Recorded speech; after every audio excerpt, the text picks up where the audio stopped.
Yo, what's up, everybody? What's up? Happy late Friday night. As you jump into the live stream, do me a favor, hit that like button for me, say where you're watching from. Say what's up in the chat, be engaging in the chat. Do me a favor, guys. Same rules of engagement as per usual. Happy Friday night. I hope everybody is having a great Friday thus far. It's late night, so I hope you're chilling, kicking it with your family, all the good things. Make sure you hit that like button when you come in. You're interactive in the chat. Nothing gets you banned or censored in the chat unless you disrespect mods, supporters, or subscribers. So I ask that you guys are polite. Same rules of engagement.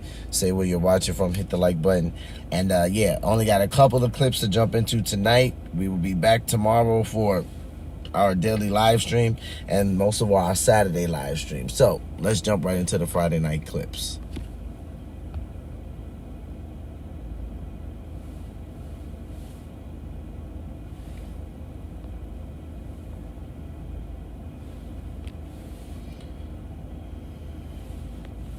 I have a video that I want to show you guys, and I think this video is a great watch for what's taking place today, okay?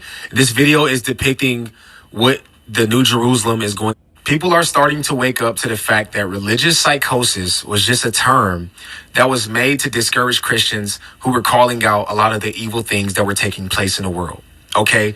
And now, after these files came out, many people are starting to realize that this stuff is true. We weren't lying about the things that we were seeing. We were not just making up false accusations. There's a lot of darkness being done in the world. Okay, I want to show you that video. Plus, the fact that Jesus Christ's name was mentioned almost 460 times in these files. And not only that, I want to show you a video of a strong girl that took it upon herself to preach the gospel to Epstein in the midst of one of the darkest times in her life. Okay, let's hop into this video, watch it, and react to it. Before we do me a quick favor. Hit that like button for the algorithm so that this video can reach more people like yourself. I truly appreciate you guys.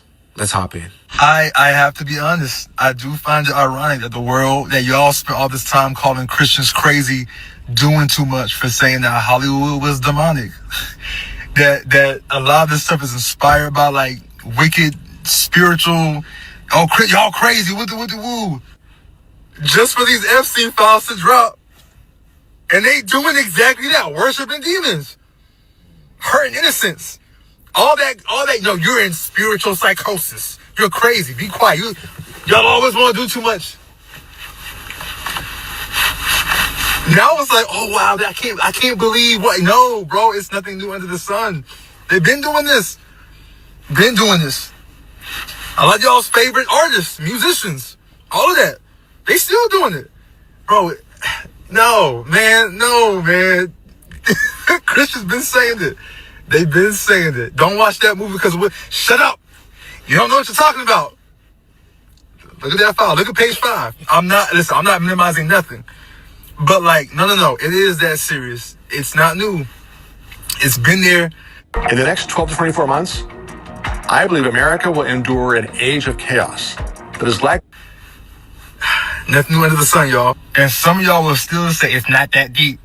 And look, man, this is not a time for anybody to say, we told you so. That's not the mentality that we have, but it's more so like we knew this was going on. We knew that there's a lot of darkness taking place. Every time we see something that does not look right, we're calling it out. We're saying, hey, no, that looks wrong. Hey, we shouldn't watch that. Hey, we shouldn't listen to that. Hey, this is going to cause you to be separated from God, as far as like you are going to be running from God because you're going to be indulging in a lot of darkness.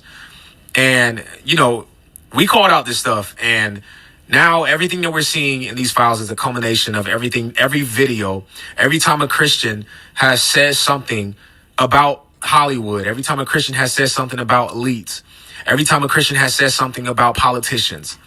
This is a culmination of all of those times.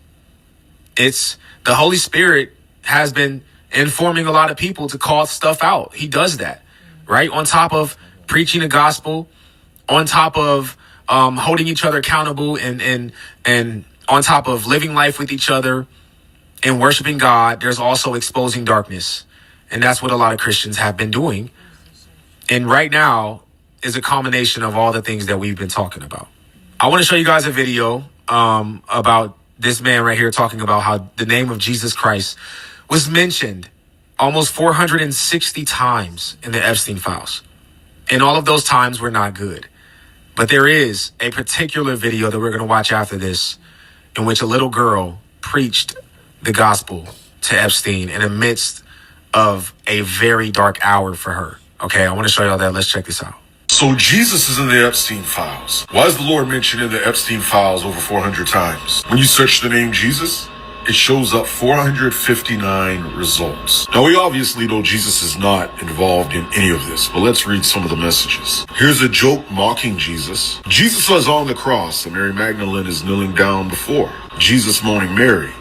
She says, "Yes, Lord." Jesus says, "Mary." She says, "What is it, Lord?" Or, "Mary, I can see your house from here." That makes light of the work on the cross. The last one was from some guy named Seth. This one is from Jeffrey. He said, "Great. What was the Jesus and the adulteress supposed to stress? Not forgiveness, I assume?" This one says, she said that she felt God's presence next to her when she was in bed. She knows that Jesus watches over her and he helped save her life. Whoops. And it's from Jeffrey. The first point to be made is this, and it's something that I'm seeing, but just because somebody's name is in the files does not mean that they are automatically involved in something bad. We obviously know Jesus had nothing to do with what's going on here. And just like Russell Wilson with the plane thing, he responded to it. You have to remember, when even reading these files, you have to maintain biblical etiquette. Stay within the boundaries of what the files are saying. Don't add to them, because God will hold you accountable. Don't get so happy that you saw somebody's name that you start making up stuff. Next, we know they had no regard for the Lord. Everything that they did, their wickedness, mocking Jesus, they truly don't know Hashem. And this entire situation proves that. I'm still looking through the files. People are asking me questions. Hopefully I can answer them, if I see and I can read and understand. The Bible tells us that in the last days that there will be an increase of wickedness. That's what we're seeing now. It's been going on, but it's coming to light now. For there is nothing covered that shall not be revealed, neither hid that shall not be known. Whatever you have spoken in darkness shall be heard in the light. That which ye have spoken in the ear closet shall be proclaimed upon housetops. That's what we're seeing now. So this girl right here, I'm going to show you this video. This girl, in the midst of, traumatic point in her life, she preached the gospel to Epstein. And I think that this is showing God's grace, showing his unmeasurable grace, that even in this moment where someone is doing such an atrocious thing against God, against people, that God still gave him a chance. Okay, but the thing is this, you only get so many chances, okay? It's not everlasting. Okay, once your time is done, you have no other chance to repent for your sins. You have no other chance to call on the name of the Lord. Okay, because after that comes judgment. So Epstein had plenty of chances to repent, even in the midst of doing these acts. And that's what this is going to show. This is crazy, man. Let's check this out. When the doors closed last time, people went nuts. By popular demand, we are opening. Out of all the correspondence revealed in the recent batch of Epstein files, this particular email hits me the hardest. Allegedly pertaining to one of his young traffic victims, Epstein recalls, she said that she felt God's presence next to her when she was in bed. She knows that Jesus watches over her, and he helped save her life. And then he and his correspondent went on to mock Jesus by exchanging the idea to dress up as him during a situation where Epstein would be coming and using his name in vain. A lot of our first reactions have been to say, Epstein was the devil, he's a demon in disguise, this is evil, straight to hell card. But this single email proved to me that Jesus was always there. He was comforting his daughter. He was protecting my sister in Christ. He was keeping his promises. He was standing with her in the fire, in the lion's den, in the prison that he made for her. Even in the face of abuse, she knew who her savior was, and she even told Epstein about him. Jesus spoke to Epstein through his own victim.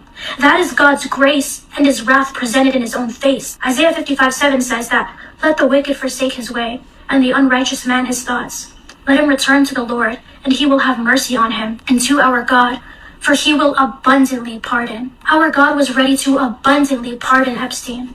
Yet Epstein still chose and made his decisions. He was without excuse. Every promise the Lord makes is real. He keeps every single one of them. So what is left when God's grace and wrath is presented and someone rejects his grace? Psalms 37 gives us an answer. The wicked draws the sword and bends his bow to cast down the poor and needy, but their sword will pierce their own heart, and their bows shall be broken. Epstein drew his sword, and it pierced his own heart. Like I said, in the midst of a very dark time, she preached the gospel to Epstein, and they mocked Jesus and her inside of these emails. Okay, that's dark, man. That is dark. But this just confirms what we've been saying all along, that these individuals, okay, the movies that we see, the music videos that we see, the actions that we see, the live performances that we see, the words on live TV that we see, all of the things mocking God, all of the satanic symbolism, all of the mockery, all of the debaucherous styles that they like, just dressing inappropriately, right? All of the things that they're putting in the media, all of the wars that they are fueling against people. We call all of this stuff out because we see it, and we see the darkness that lies within it. And people thought that we were crazy, that we are just a bunch of people that follow a false God, that there is no God. But the truth about it is, God is real. God is exposing it. God is giving many people chances to come to him and to turn away from the darkness and do not pledge allegiance to these devils, because that's what they are, devils. Do not pledge allegiance to them, but pledge allegiance to God and follow his ways, and everlasting life will be granted to you, and life more abundantly. All of the stuff that we've been talking about is being presented in front of the world. We all know something took place with Justin. Okay, it's the truth. We know that. We've seen him with Diddy. All right. We've seen Hollywood take him and put him under their arms as a young child. And we've seen him get thrown into the lion's den of Hollywood. We've seen all of the videos. And I never seen this music video by Justin Bieber called Yummy. But a lot of people are saying that in this music video lies the truth about what took place considering Justin. And I want to show you all this because I thought that was pretty interesting, because if anybody is going to try to expose the darkness that they saw, it will probably be him. Okay, I want to show you all this video. This is crazy. Let's check it out. So many Epstein Files connections to Justin Bieber's Yummy video. First, let's talk about how he promoted this song by using a bunch of pictures of babies with the hashtag Yummy, and also wrote Yummy and pizza. See, the only reason why I have to say something to this is because this right here, I can remember when a friend told me to watch this video, and this was before the Epstein Files was out, but he told me to watch this video because he was like, it's gonna expose, like Justin Bieber's exposing a lot of things in the industry. Now, I'm not saying this is not about the Epstein Files, because we know this was out before the files were, but I just think it's interesting that now when they go back, they're like, yeah, this is kind of what Justin Bieber was trying to tell us about the Epstein Files. And I thought Yummy was a crazy video. Like, if you guys saw Yummy, then you already know, like, the way Justin Bieber depicted, especially towards the end when everybody was at the table eating, like, it was a crazy thing. And the day my friend told me to watch it, like, I remember looking at the video and thinking to myself, like, I know this is sick, I know this has some type of demonic influence behind it, but like, what am I actually paying attention to? And like, Yummy is crazy work. So let's hear what they have to say.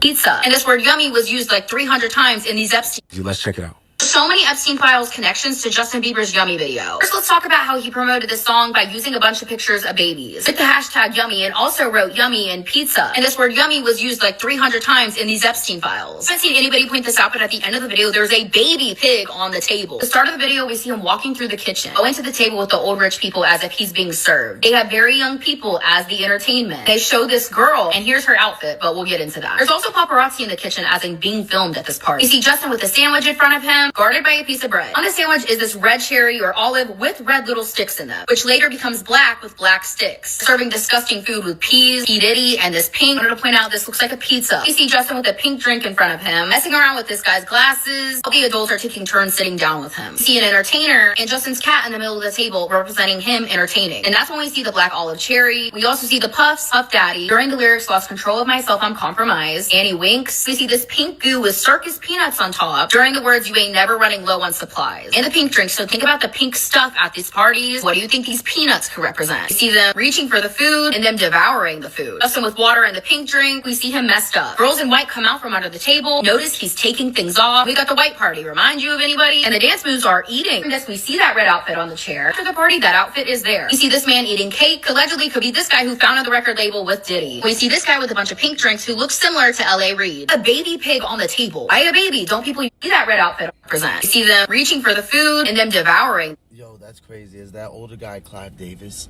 Like, I can't tell because he looks so much older. That's crazy.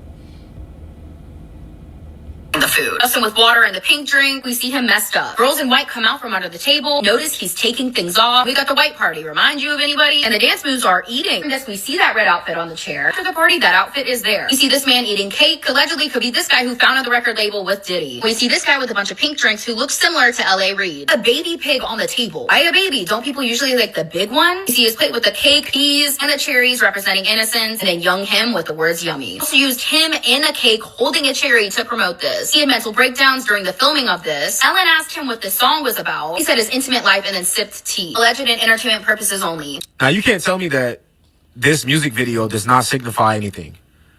You can't tell me that this music video is not showing something beyond just a music video. You can't tell me that, okay? All of the symbolism inside of this music video is representing something. And if we can be honest about what's taking place in Hollywood, in which Justin Bieber is still a part of, but we know that he was victimized in it. This is showing the darkness that's taking place. Years ago, I don't know when this song came out. I think maybe 4 or 5 years ago. It's showing that there is some real stuff that is happening, and that stuff that's happening literally looks like what's taking place in these files. It's crazy, man. This world is crazy. The only thing that we can stick to, the only constant in the world is Jesus Christ. That's the only constant. Everything else is changing around us. People are fake. Industries are fake. They're evil, demonic. There's hidden darkness in all areas. But the constant and the thing that keeps us joyful and the thing that keeps us pressing forward is Christ and the promise that he gave us. And honestly, every moment of life isn't bad. Right now, there's a lot being exposed. How do you go from zero experience to flying for one of the world's largest airlines? Let's find out. But you got to choose a side. You have to choose a side. You got to either give your allegiance to the world and the flesh, or you're going to give your allegiance to Christ. Let me show you guys this verse in Titus 2, because, I mean, literally, it's speaking about what we are to do in this evil world. It says, look, it says, for the grace of God has been revealed, bringing salvation to all people. So if you watch this video right now and you do not believe in Jesus Christ, but you are interested in believing and learning who Jesus is and how you can attain free salvation, then hit me up, man. Hit me up and I'll talk to you. And other people in the comment section will talk to you as well, because they have the Holy Spirit. Okay. It says, and we are instructed to turn from godless living and sinful pleasures. We should live in this evil world with wisdom, righteousness, and devotion to God, while we look forward with hope to that wonderful day when the glory of our great God and Savior, Jesus Christ, will be revealed. He gave his life to free us from every kind of sin, to cleanse us and to make us his very own people, totally committed to doing good deeds. You must teach these things and encourage the believers to do them. You have the authority to correct them when necessary. So don't let anyone disregard what you say. Okay? So there's a lot of freedom in the world. Paul also said we have the liberty to do all things, but everything is not beneficial. So we call out things. I talk about different things taking place in the world. I say, don't listen to this. I say, maybe I wouldn't do this. I wouldn't dress this way. I wouldn't talk like this. I wouldn't go to this type of church. When I do these videos, no one has to listen to me, right? Everyone lives different lives. I don't force anybody to do anything, but I do believe that there are things that we should stay away from that would take us away from God. Things that we should not do that would cause us to run and turn away from God. Okay? And when I tell y'all to do these things, it's things that I'm also abstaining from. I'm not indulging in things and telling you guys not to. I'm saying all that to say that that's all living with righteousness and devotion to God while we look forward to the day that Jesus returns. And I hope that myself and other content creators, other YouTubers, or whatever platform you're on, is going to lead people in a way that would bring them closer to God. It's going to lead people in a way that would give them instruction that's going to help them in their walk, and not tell you there's liberty to do whatever you want, indulge in anything you want, because God gives forgiveness.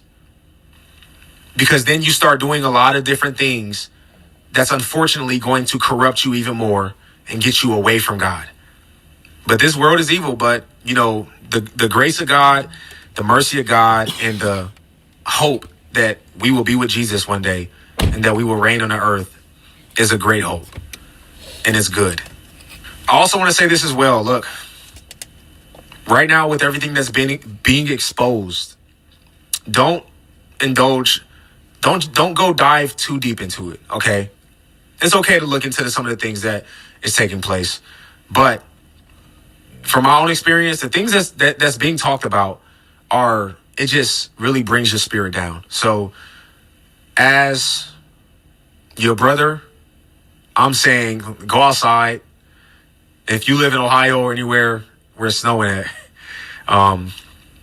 you can go outside. It's cold, but do something that's going to get you away from all of the media and the things that's taking place. It's okay to watch it and look and do a little bit of that, but don't spend your entire day doing that. Okay? Take some time, watch TV, something good with the family. All right, play some games, go outside, play basketball, pray, go meet up with the brothers and sisters in Christ. Don't allow your spirit to be taken down from the darkness that we are seeing today. Okay? Because it can do that. It's a lot of darkness happening right now. But Jesus Christ is still Lord, and we hold on to that hope that all of this is going to be gone one day, right? Let me know how y'all feel about this video in the comment section, okay? If you're new to the channel and you like what you see, I encourage you to hit that subscribe button. Man, shout out to Aaron Page, man. I really appreciate him bringing that word to us. He said a couple of things that landed on me really well, actually. And part of what I was thinking about was, I know a lot of people have asked me in the past, like, why do I either start the live stream with a Christian clip or in the live stream with one?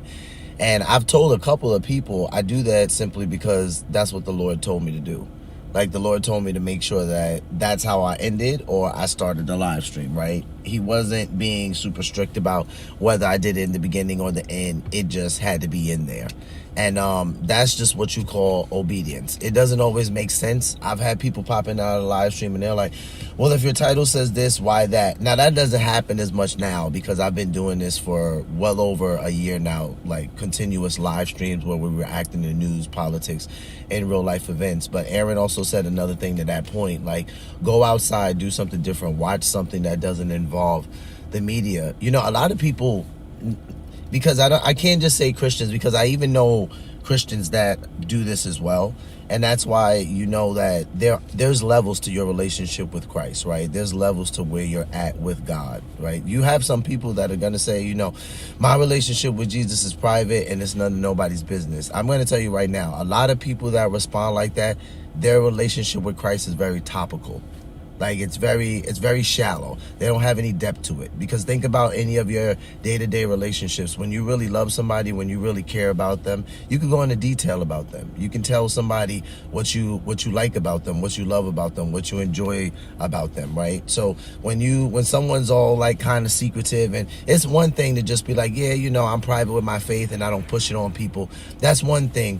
But be aware that scripture does talk about, you know, being ready to share why we believe what we believe, just doing it with gentleness and respect. That's what Peter told us to do.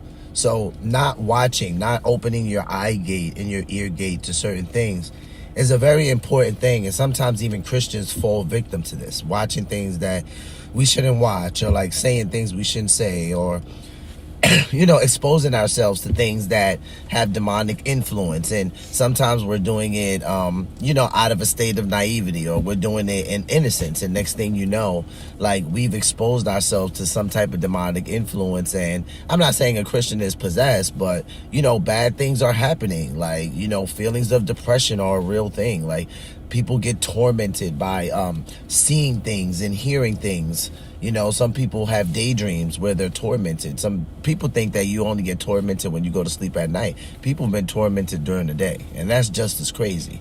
So as Christians, we have to make sure that like we're guarding our hearts and our minds as to what we're taking in.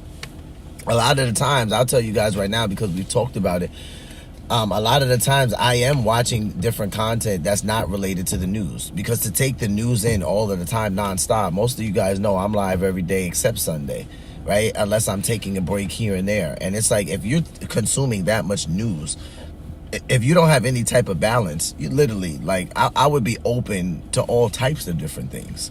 So yeah, sometimes, you know what I watch all day long? I might go watch I got a couple of YouTubers that I watch for different things. Some people I watch for other commentary on other political videos.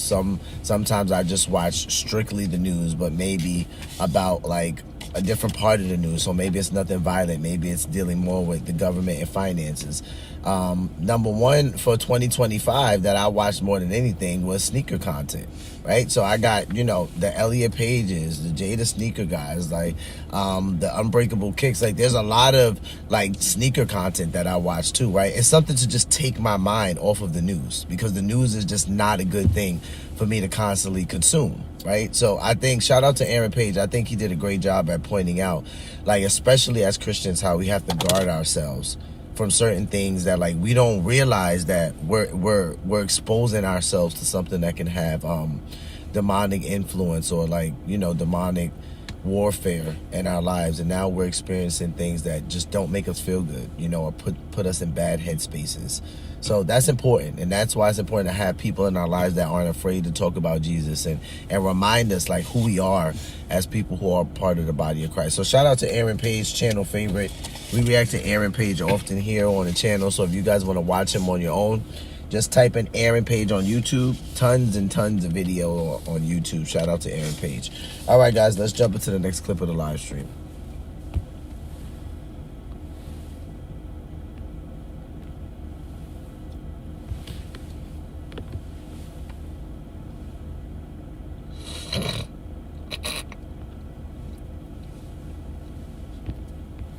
Let me show you something that makes me furious every time I see it. This is a real tax return from someone making $284,907.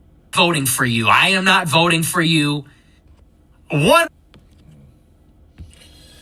All right, shout out to Purge Viral, a channel favorite. Shout out to you, Purge, man. I love Purge Viral. We react to him on the channel often. He has Nick Fuentes pretty much going off on Vice President J.D. Vance again. Listen, man, I get it. Like, Nick's all about his America first thing, but I've talked about it so many times on the channel. I'm like, dude, you got to get a grip, man. Like, this is still the vice president of the United States, right?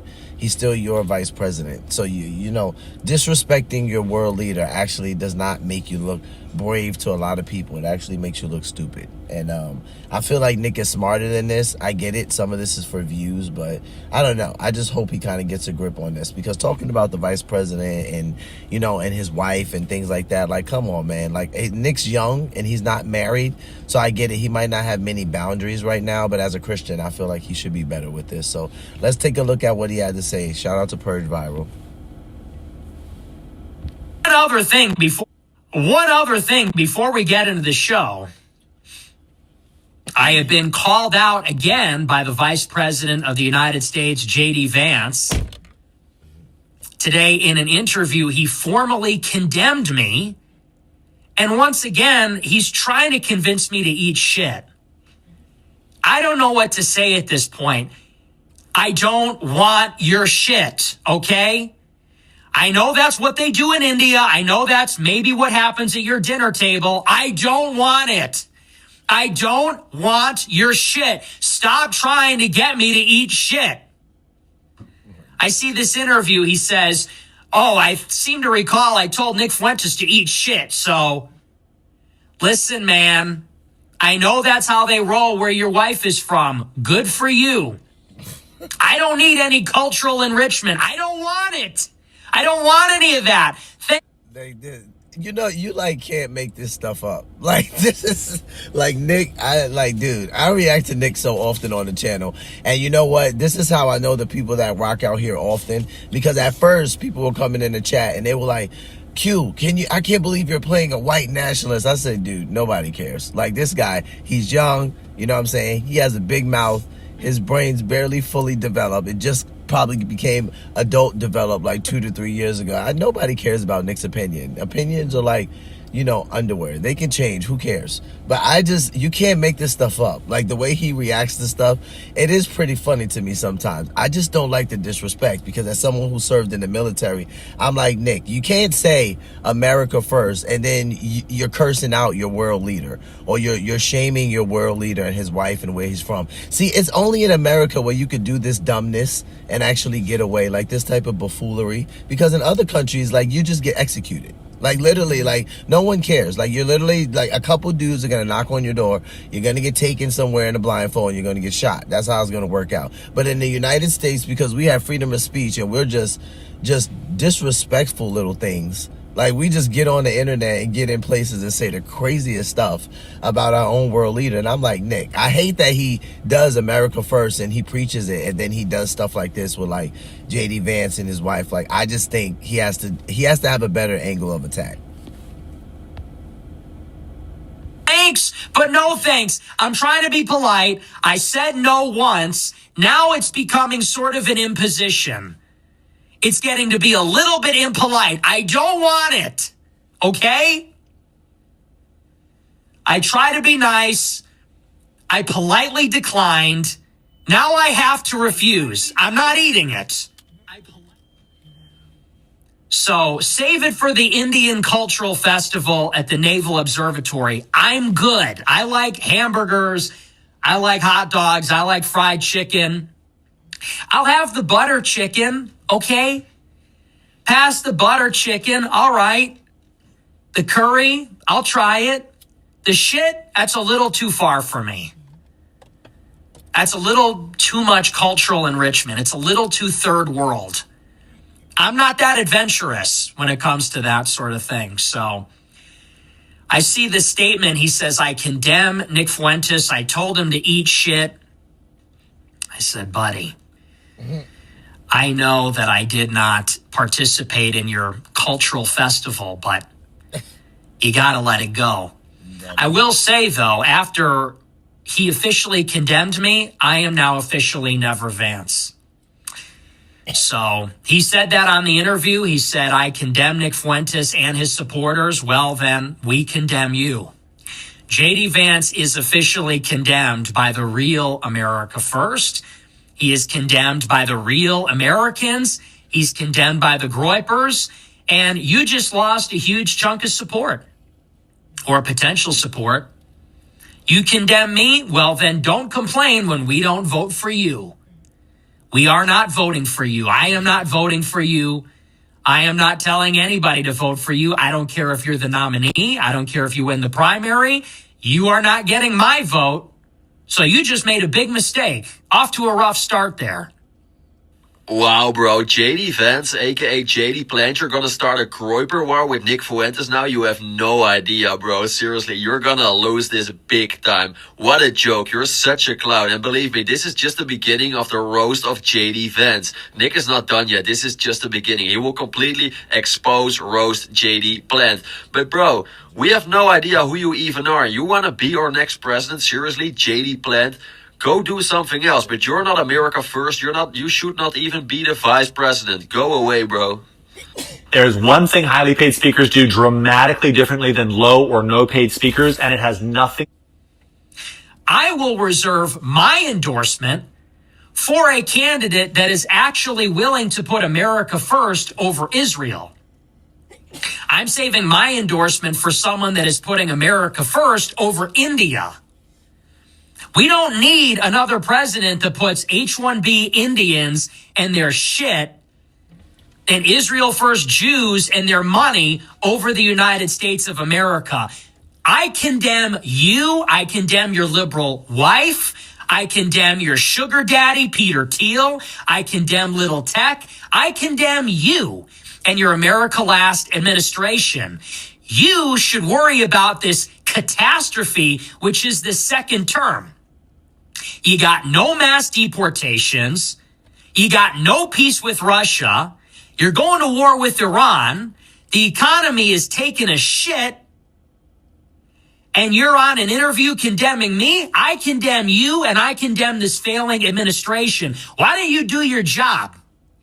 Why don't you march your little fat ass down to the Oval Office and tell this president to start deporting millions of people like you promised to do? Because if you don't, it's your ass in 2028.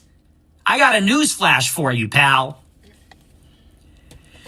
You can tell JD Vance and all these Republican boosters. See, and this is what I'm saying. Like, people will watch this stuff by Nick, like, you know, his groypers, his fan base, you know, for the most part, young young white males.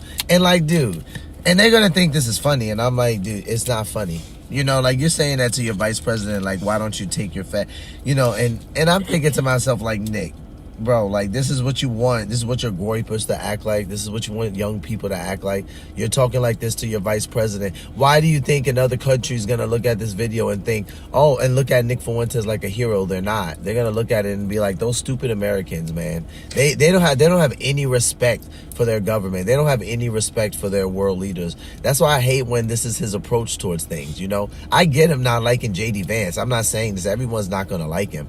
But I mean, I don't think that you have to, you know, trash your vice president or your world leader in the public square sometimes just the way that he does. I think sometimes he needs a different way of attack.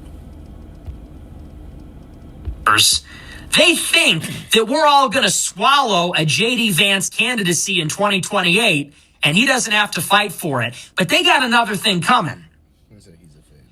JD Vance is the vice president. As far as I'm concerned, he owns the failures that are happening in this administration. He owns it. You resisted the Epstein files. You have not deported nearly enough people. We are on our way to strike Iran again. You're on an interview talking about a live streamer. You're on NBC condemning the groypers. You need to focus up. You need to get your head in the game. Stop giving speeches. Stop throwing yourself in front of the cameras every time it concerns an issue that you know is going to be a campaign ad in 2028. And why don't you start governing? Why don't you start using that executive power? Why don't you start doing things then? I'm not sold on that. I don't think anybody's sold on that. And I don't think anybody is sold on you. We don't even know who you are. You know what I was doing in 2016? I was knocking on doors for President Trump. You voted for Evan McMullin. In 2017, I was at Charlottesville. You were on CNN calling Trump a Nazi and praising Obama. And tomorrow night on my show on Friday, I'm doing a special. We are going to talk about all of Jeffrey Epstein's connection to this administration. And that's going to be a problem for you, buddy.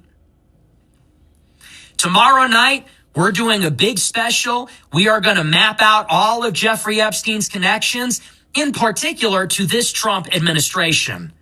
Howard Lutnick and Leon Black and Les Wexner and Peter Thiel and Reid Hoffman, all of it. We're going in. You want to play this game? All right, let's play. Here's the difference. You want to be the president of the United States. I'm a live streamer. You want to go to war with me? You want to go to war with the Groypers? Here's the difference.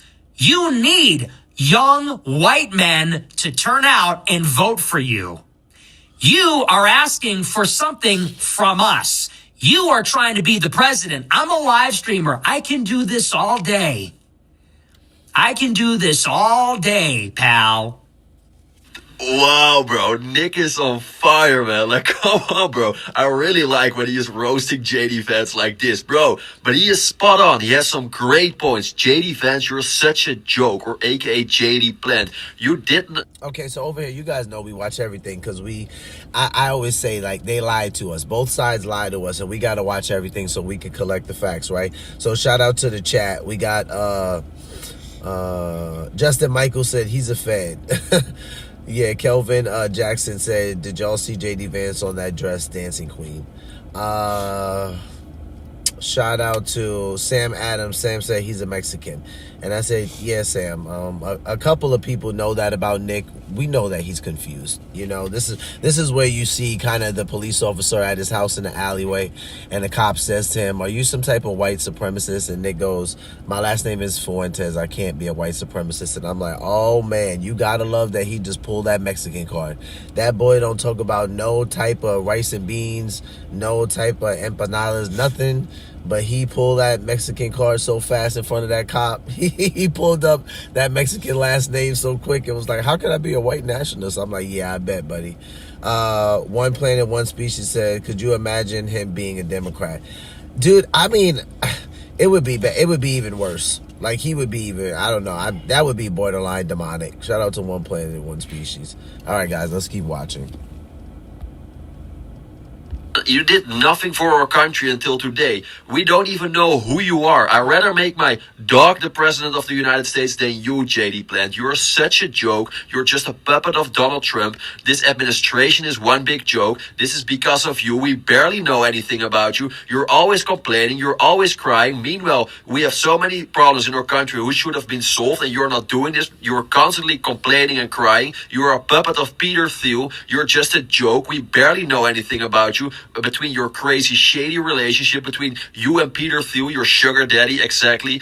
Just tell us, before you even want to act like you are going to become our president, maybe you should introduce yourself to the people who will vote for you. Because the people I speak with, they don't even know you. They don't want to vote for you because you're such a joke, JD Plant. Like, bro, what a joke. Like, seriously, this guy should never become our president. Then we are doomed. Then it's over, believe me.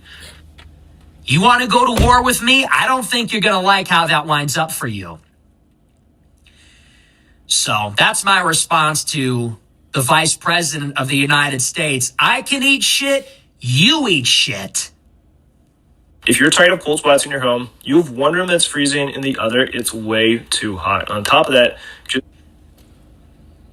you tell Usha Vance, prepare another course of shit for you and your family. While you go to India and advocate for H-1B visas. We're not eating that shit. Nobody's on board with that, pal. So anyway, so that's JD Vance. Crazy how we have beef with this guy. Isn't that wild? We have beef with the vice president of the... He's beefing with me. JD Vance is beefing with me. And you could tell he was tilted about it. I don't know if you saw the clip. But they start asking him about me, and he starts nervously laughing. I thought I told that guy to eat crap. And what do you mean by his supporters? I don't know what supporters means. Don't get too tilted. Don't get rattled. Don't get nervous. And you know what? People are always asking me, who are we going to vote for in 2028? If not Vance, then who? You never know what's around the corner. I've got a few ideas. I'll tell you this. I don't think we're going to have to settle for J.D. Vance. I'll say that much. And I think the further that Trump slides into the shit, look, Trump is becoming a toxic asset. He's becoming a liability. And the further he falls, the more that race is going to open wide up. You're overconfident. So that's my warning. That's my admonition for Vance. The other thing I wanted to say, one other thing before we, and by the way, you know, in the end, that is what it is going to come down to. I want everybody to realize the big political struggle of the next 2 years is against J.D. Vance. That's it. So people are talking about my position on Venezuela and on Charlie Kirk and on Epstein and all this stuff. Let me tell you something. The only thing that's going to matter in the next couple of years is whether you are for this artifice that is being foisted upon us or whether you're against it. That's all you really need to know. The Jewish thing has in some ways become convoluted, but if you are in favor of this Silicon Valley creation, this Israel first artifice, CIA asset, if you are in favor of him being installed, that's all I need to know. Look at who's behind him. Peter Thiel and David Sachs and Tucker Carlson. This guy is a creation of the deep state. This guy is a representative of Silicon Valley and the tech industry. He's a representative of the intelligence agencies. He's not even a real human being.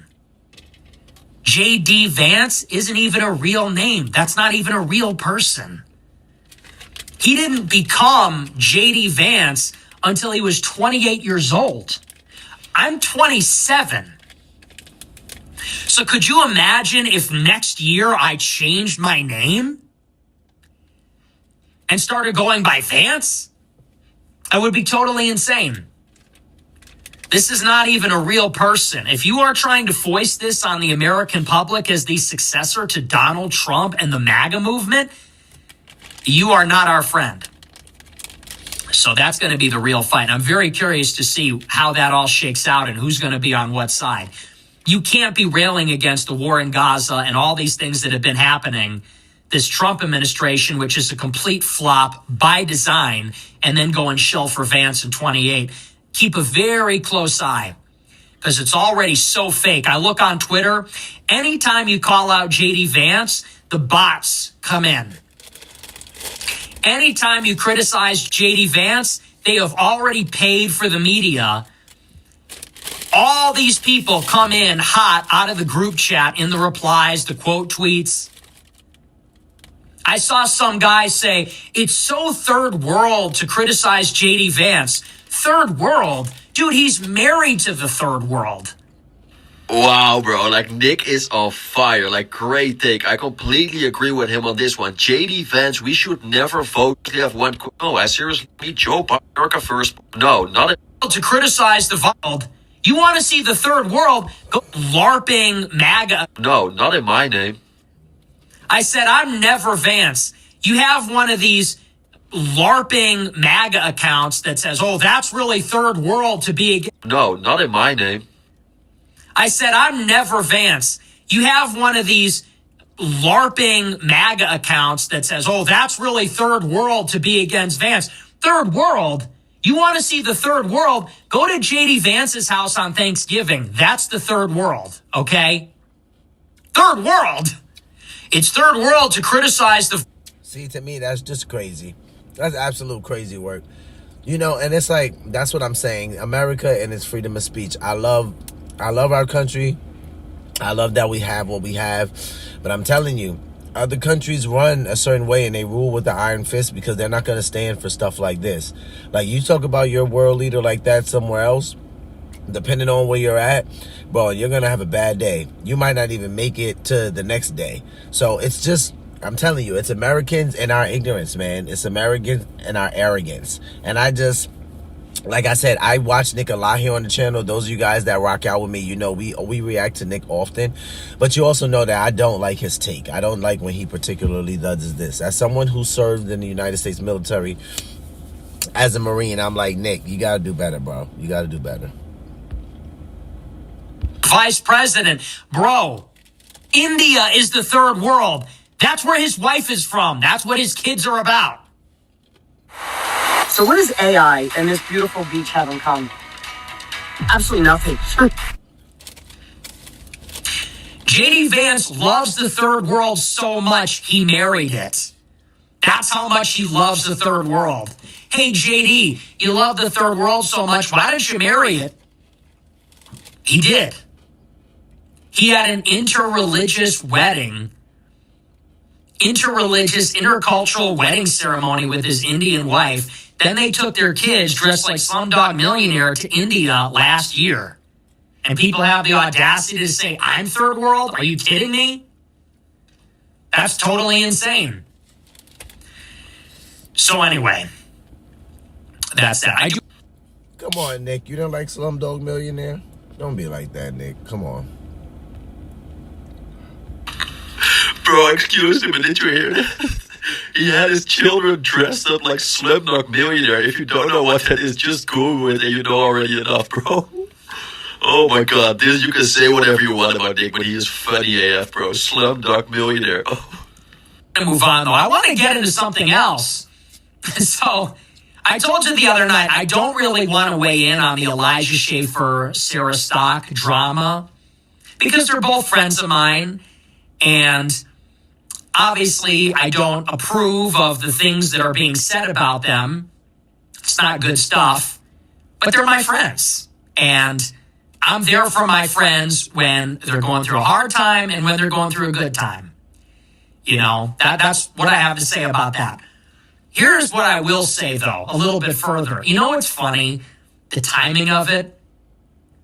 Last week on the show, I made this very bold statement on the show. I said, sometimes, and I said, I'm not going to do it, okay? I said, I'm not seriously considering this. I'm never going to do it. I said, but sometimes, I think it might be kind of hot to marry an OnlyFans girl. And look, I just said it out loud, all right? I put it out there. I just said it out loud.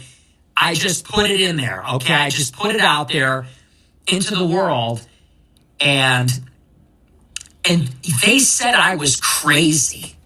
They said I was crazy for saying this. People said, why is he doing this? Why is he saying this? They made me feel like I was crazy, but I was right.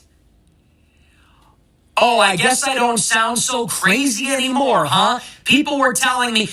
Sargon of Akkad texted me. He said, mate, what are you doing?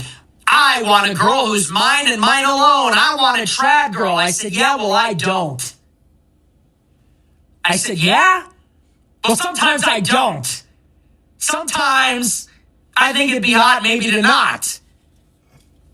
He said, you have lost the plot.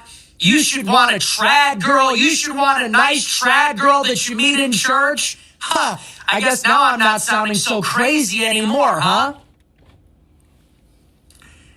See, it's not that I'm not right. It's just that I'm not right now. I'm not always right now, okay? I said this 2 weeks ago. They said I was crazy. People said, what's gotten into him? Nobody understood it. Now are you getting it? You getting it now?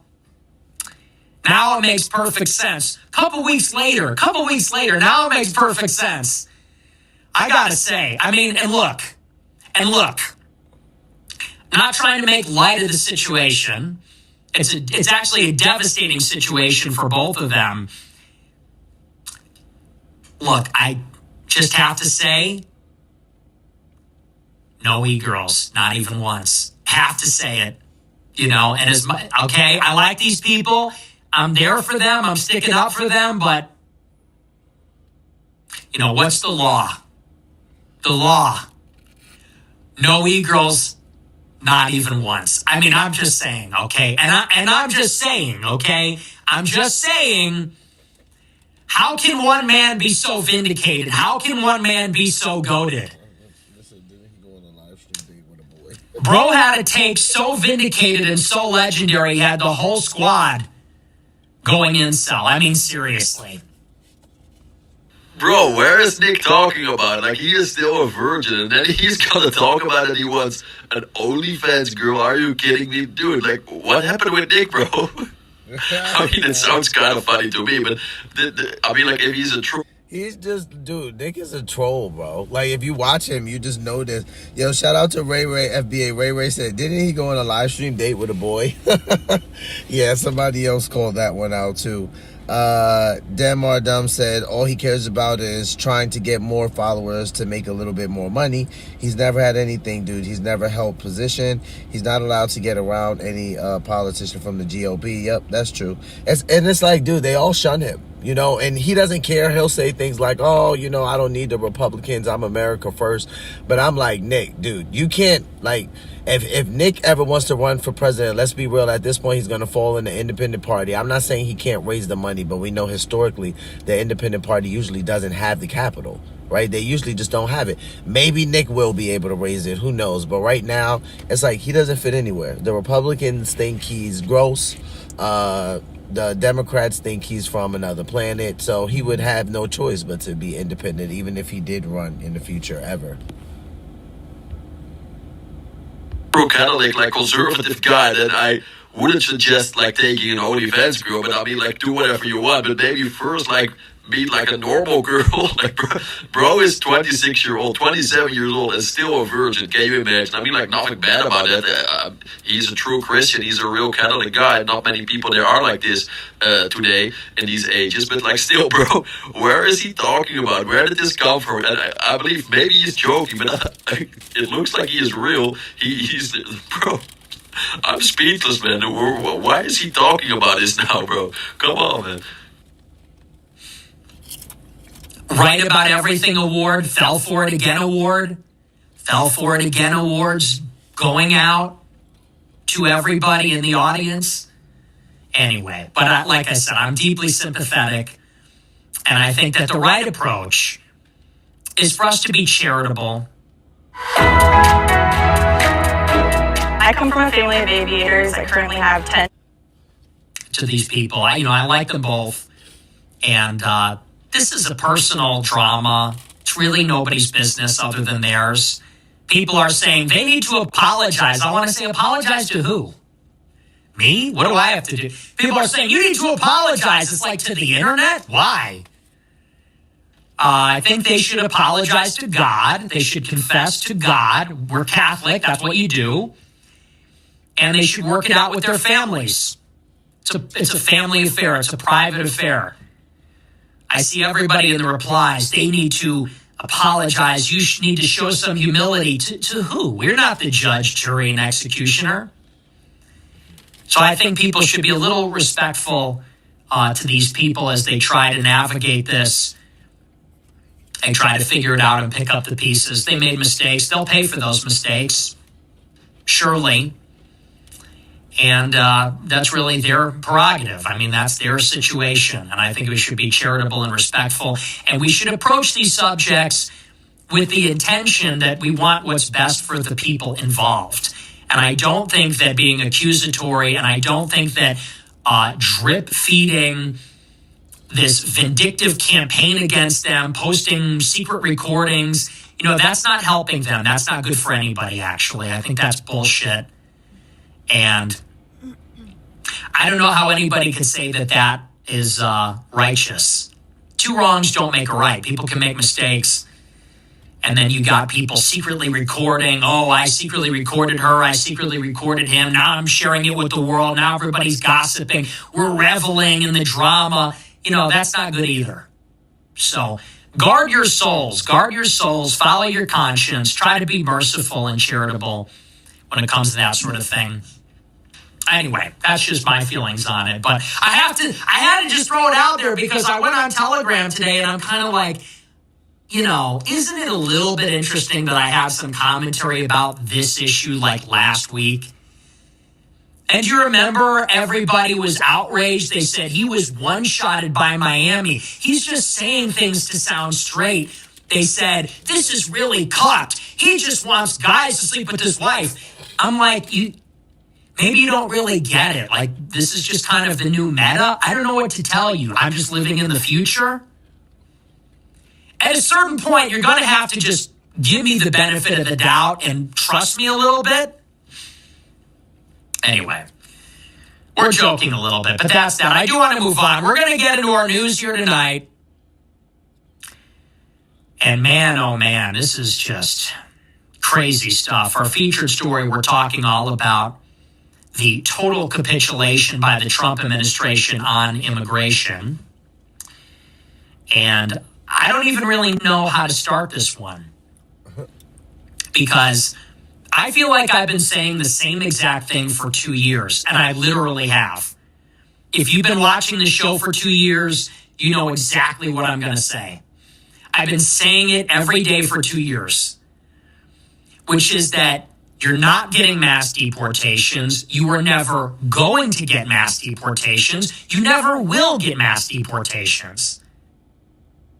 Of course not, because Donald Trump is never doing the things what he promises, and this is just another example. I'm surprised that we still have people who are surprised by this. Excuse me, but Donald Trump is just one big joke. This whole administration is one big joke. He promised us so much, he never delivered. And then you still have people who are trying to defend Donald Trump. Dude, he would release the Epstein files, he would finish the wall, he would lower all the prices. He did nothing. He did nothing. He's maybe one of the worst presidents we ever had. And excuse me, of course, I get it. People are gonna comment, yeah, but Joe Biden was worse. Yeah, I get it. But that was not even a real human being. This guy was half asleep. But you get the point what I try to make. Donald Trump, he acted like that he was different than all these other politicians. It turns out that he was literally maybe even worse. He did nothing what he promised us. He only became a billionaire, or he enriched himself. He became a billionaire with his crypto, scam shit, also very weird. This guy is just excuse me, I really liked the guy in the beginning, but I cannot support him any longer. What a joke, what a joke. And it's so... Yeah, I think Nick right now, he's just going on a trolling rant. And Nick does this from time to time. Shout out to Ray Ray. Ray Ray said, if my son was a 27-year-old who never laid with a woman, he feels like he would have failed as a father and as a man. I was going to say, yeah, I think a lot of men would feel like that. I think that's why, I think that's probably why so many gay men in the LGBTQIA plus community get so much flack from their families, right? Because you have dads that are like, man, I wanted my boy to be like this, and I wanted my son to be like that. So they kind of look, and not saying it's necessarily right, it's just, that's the way they feel as their dad, they feel disappointed about that, not saying that they hate their child, but they had their own dreams and desires for their kid, and now they're they might not see that. So yeah, I think a lot of men would feel that way if their kid made it to Nick's point and they decided to not, and their son decided to not be with the woman by then, because it really is his choice. He could get married, but then he puts up his weird excuses for not wanting to be married, people have wanted to kill me, and a part of me is like, oh, Nick, well, welcome to being a big boy. Great, welcome to being an adult. You know what that means when you get married? That means you have to shut up. That means you can't say everything you want sometimes for the sake of the safety of your family. That means you actually might have to move them somewhere that's a little bit more obscure, and you can't be in the city of Chicago just having fun because you're not a single man anymore. That's why he just makes these dumb excuses because he's young. When he gets a family and he has children and he has a wife, lots of things will change about the stuff that he spews out of his mouth. So that's why I just laugh at it a lot of time. Ray Ray said, if Trump sends a USMC general to back up ICE, they're going to cry brutality. Yeah, you're not lying about that. Shout out to the Marine Corps. That's my branch, man. Shout out to the Marines, Semper Fi. I mean, you know what's funny? When the National Guard was deployed to these cities, right? It's crazy work, because we weren't seeing the National Guard shoot people in the street. Oh my God, Trump's taking over these states because he's sitting in the military. The military didn't kill anybody. If anything, we remember what happened in D.C. Somebody tried to kill people in the military. But you have ICE out there just straight murking people. ICE needs some help, man. so sad because our country really needed a president who was America first, and Donald Trump is literally the opposite, bro. And I told you exactly why, and I told you exactly how that was going to play out. And now we're just watching it unfold in real time. So as you know, at the end of 2025, the Trump administration sent ICE and the National Guard into Minneapolis. And they have been doing this. They have been deploying a lot of immigration resources to cities. You had Midway Blitz in Chicago. You had Operation in LA before that. And so this was supposed to be another deployment of ICE and the National Guard, which has been escalating. There's been an increasing amount of tension, and it's become very contentious and very violent. We saw that with the LA riots in June of last year. We saw that with some of the resistance in Chicago in the fall and early in the winter of last year. An IQ of 85 to 115 is considered average in the U.S. And so ICE and National Guard go up to Minneapolis, and they're encountering this stiff resistance from local organizers, big protests. And it looks like a coordinated cell of progressive activists that are doxing and stalking and intimidating ICE agents who are trying to arrest people. And as you know, this culminated in the death of Renee Good and then Alex Preddy. And there were all these calls then from activists and protesters and the municipal and state government and national figures, cultural figures, to back off, to get ICE to have some accountability, for there to be new restrictions and stuff like that to be implemented. And I remember this conversation in January. There were so many people on the internet telling us that Trump was not backing down. It was very obvious how that was all playing out. We all sort of knew, basically, the moment that Renee Good got shot, where all of this was headed. Which is to say that she's going to get shot. The media is literally going to cry bloody murder. They're going to do wall-to-wall coverage. You're going to get the propaganda that ICE are like the Nazis, that ICE is gunning down citizens in the streets. And what is that going to do? It is going to embolden and encourage the agitators. So you were going to get protesters and an autonomous zone and all that other stuff. And knowing that... See, but what Nick is saying, I think Nick is talking about that ultimate left liberal wicked plan that's at play, right? What I'm saying when I'm like, ICE is out here straight murking people, meaning if you guys are like, murk, what does the word murk mean? You know, that's just something we would say in New York for like killing people. So don't worry about it. But I say that because I feel like ICE is trigger happy. Dude, as a Marine, I feel like they're very untrained and undisciplined.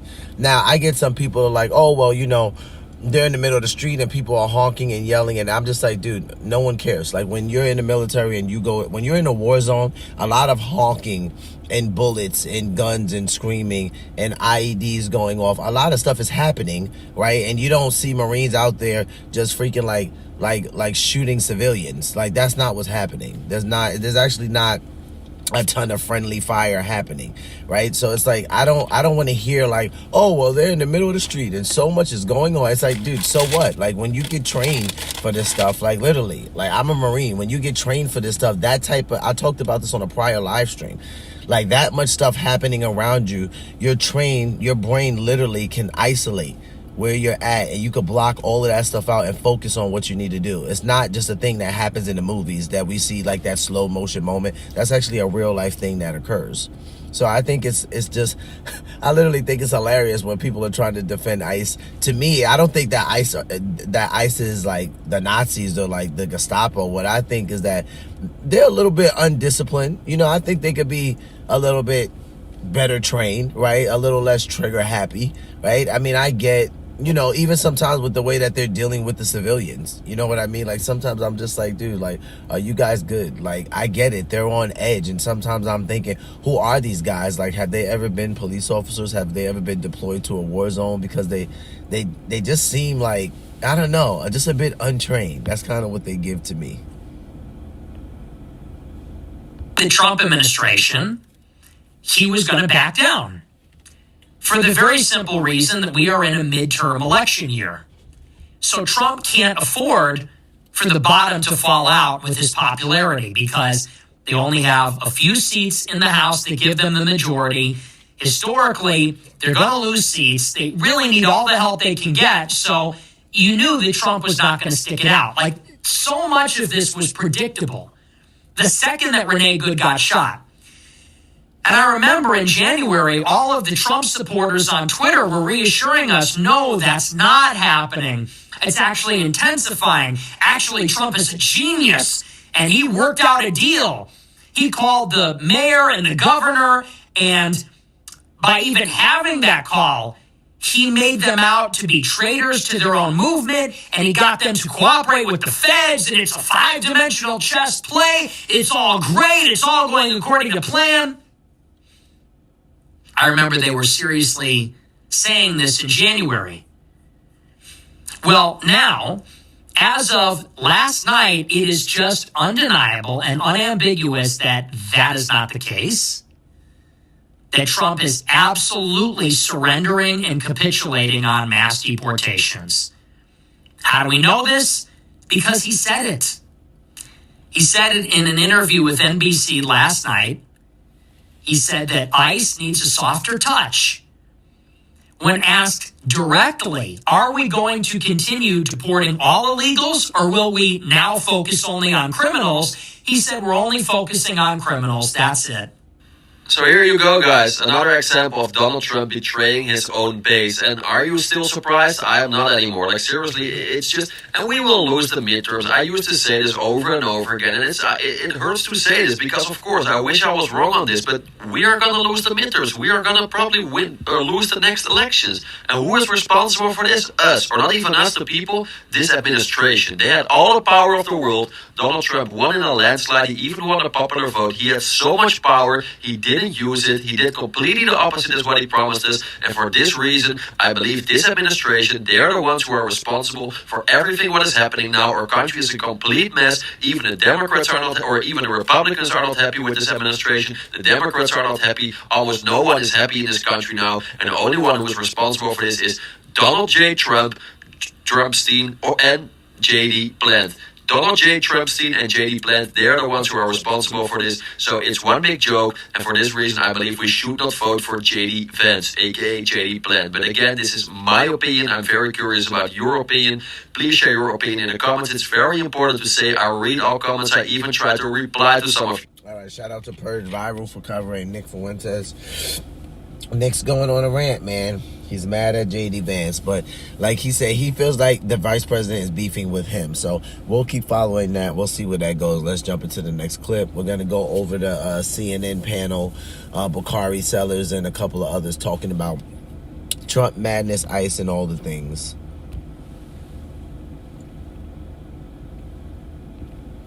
Ready to join the booming cruise industry? Become an Expedia Cruises franchisee. You'll be part of the... After weeks of outrage following 2 deadly ICE shootings in Minneapolis, and after weeks of deflecting and victim blaming by the White House, here's what President Trump is now saying about the killings of Renee Good and Alex Preddy. I'm not happy with the 2 incidents. It's not, it's both of them, not one or the other. He was not an angel. And she was not an angel. You mentioned Renee Good and Alex Preddy not being angels. Do you think any of that justified what happened to them, though? No, I don't. It should have not happened. It was a very sad, to me, it was a very sad incident, 2 incidents. I'm glad he answered like that. Now, those comments by Trump come as we are seeing a change in the streets of Minnesota. Today, border czar Tom Homan initiated his drawdown plan by pulling 700 federal agents out of the state. About 2,000 will still remain on the ground in Minneapolis. In the meantime, Trump's vice president is refusing to back down on claims that he amplified about one of the victims. Did you plan to apologize to the family of Alex Preddy? For what? For, labeling him an assassin with ill intent. Well, again, I just described to you what I said about Alex Preddy, which is that he's a guy who showed up with ill intent to an ICE protest. No, but if it is determined that his civil rights were violated, by this FBI investigation, will you apologize to that? So if this hypothetical leads to that hypothetical leads to another hypothetical, will I do a thing? And again, like I said, we're going to let the investigation determine. We're going to let the actual law come to the surface and figure out what happened.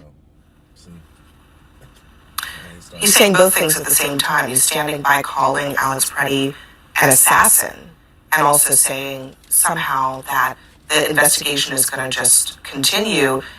A lot of people would listen to that and say he's already drawn his own conclusion. Yeah, I mean, he actually said he was an assassin hours after the incident happened. He didn't wait for any investigation. He didn't wait for any understanding. He just basically put that out there. And the fact that you have Donald Trump saying that this was terrible that these died, that he's willing to say that it was wrong that they died, and you have his vice president saying, no, I'm standing by calling Alex Preddy, a man who was shot 10 times, many times in the back. It's been labeled a homicide. He's willing to not retrench anything he said. I mean, I just think that's frankly inhuman. Why won't he back down on that when all the other officials have? Well, I don't know.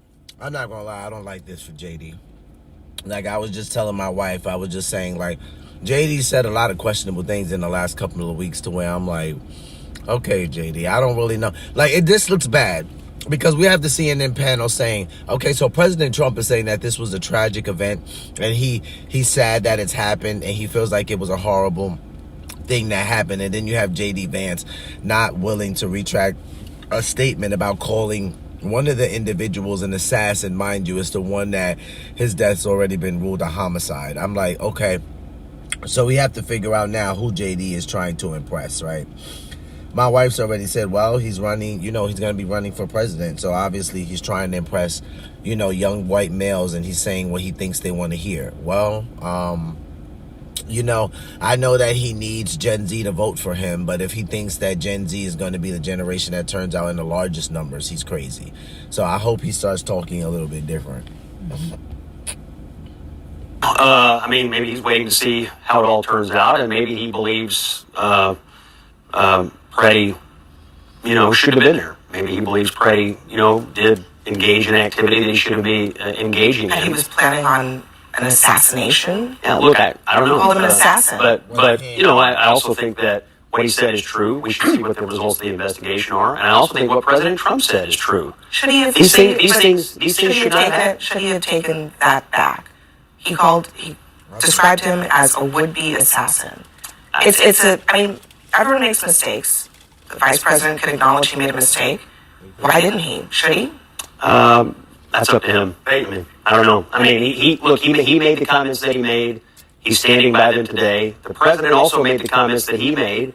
And look, I know it's a little rudimentary, but the president's word is what matters in the White House. The president doesn't want this to happen. And the president says he wants them investigated, and he doesn't want to see these kinds of things happening in the streets. And so, okay. So first of all, it wasn't just J.D. Vance, right?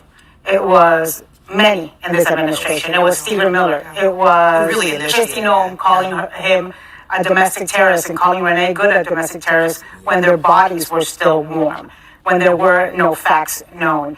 It's irresponsible. It's indecent.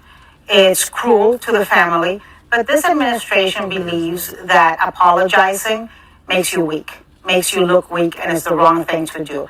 And so I just think that we've become accustomed to the Trump administration not apologizing or not taking things back under any circumstance.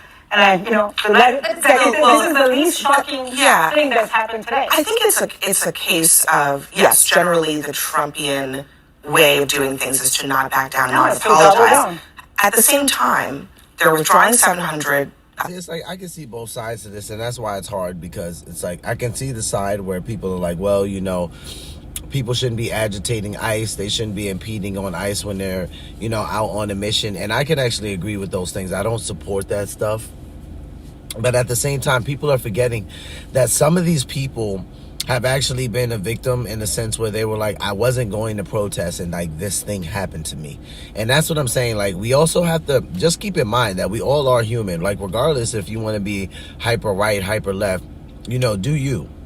But just remember that these people are still family members to someone else. And when you do something like deem someone as an assassin or a terrorist, which I'm not saying assassins don't like have handguns. Some of them do. I'm just saying, even based on prior videos, like we definitely see Alex have questionable and bad behavior during some ICE protests. But I mean, I don't know if he's acting like an assassin, you know, because he's kicking the tail light of a truck. I think assassins move a little more discreet than that. But I mean, like when Anna's saying something to the fact, and remember, she used to be a Republican, right? So that's the older Puerto Rican lady that's talking. When she's saying to the fact that they would be being called assassins while their bodies were still warm, we have to take into consideration, if you were in that position and someone just did that to your best friend or your cousin or your neighbor or your coworker who you know really well, and before any details come out about the person and you know this person, they're like, yeah, they were an assassin. Yeah, you know, they were a domestic terrorist. You know, you're not thinking about how much that would break your heart, because sometimes we're so focused on our own political views that we forget, like, these people are still people. That's why I played Renee's Good Family's testimony before Congress, because you got to hear her brothers, you know, talk about what they think about their sister. You got to hear them talk about what their daughter thinks about their aunt. And people are forgetting, like, this is someone's daughter, this is someone's sister, this is someone's aunt. Same thing with Alex, you know. So it's like, we can't, like, when you're so focused on your political views and you're forgetting, you know, that you still have to walk the earth with, you know, at least just a tablespoon of humanity, because you're a human. You know what I mean? Like, just have some humility, you know, in your hearts for people when things like this happen, because they still belong to a family just like you do. Now, don't get me wrong, because some people are going to say stupid stuff like, well, you feel that way about Stalin? And I'm like, listen, obviously, if the person is treacherous, the Lord deals with them how he deals with them. But I'm not talking about that right now. We're just talking about the two people that we see and what happened to them in the street concerning ICE. Officials from Minneapolis. And this is also what Trump has said about that drawdown and about the broader strategy in Minnesota. What if you could tap into your home's equity with no monthly payments? Unison gives you cash for what matters. That big change on immigration, 700 officers leaving Minneapolis. Did that come from you? Yes, it did. But it didn't come from me because I just wanted to do it. We are waiting for them to release prisoners, give us the murderers that they're holding, and all of the bad people, drug dealers, all of the bad people.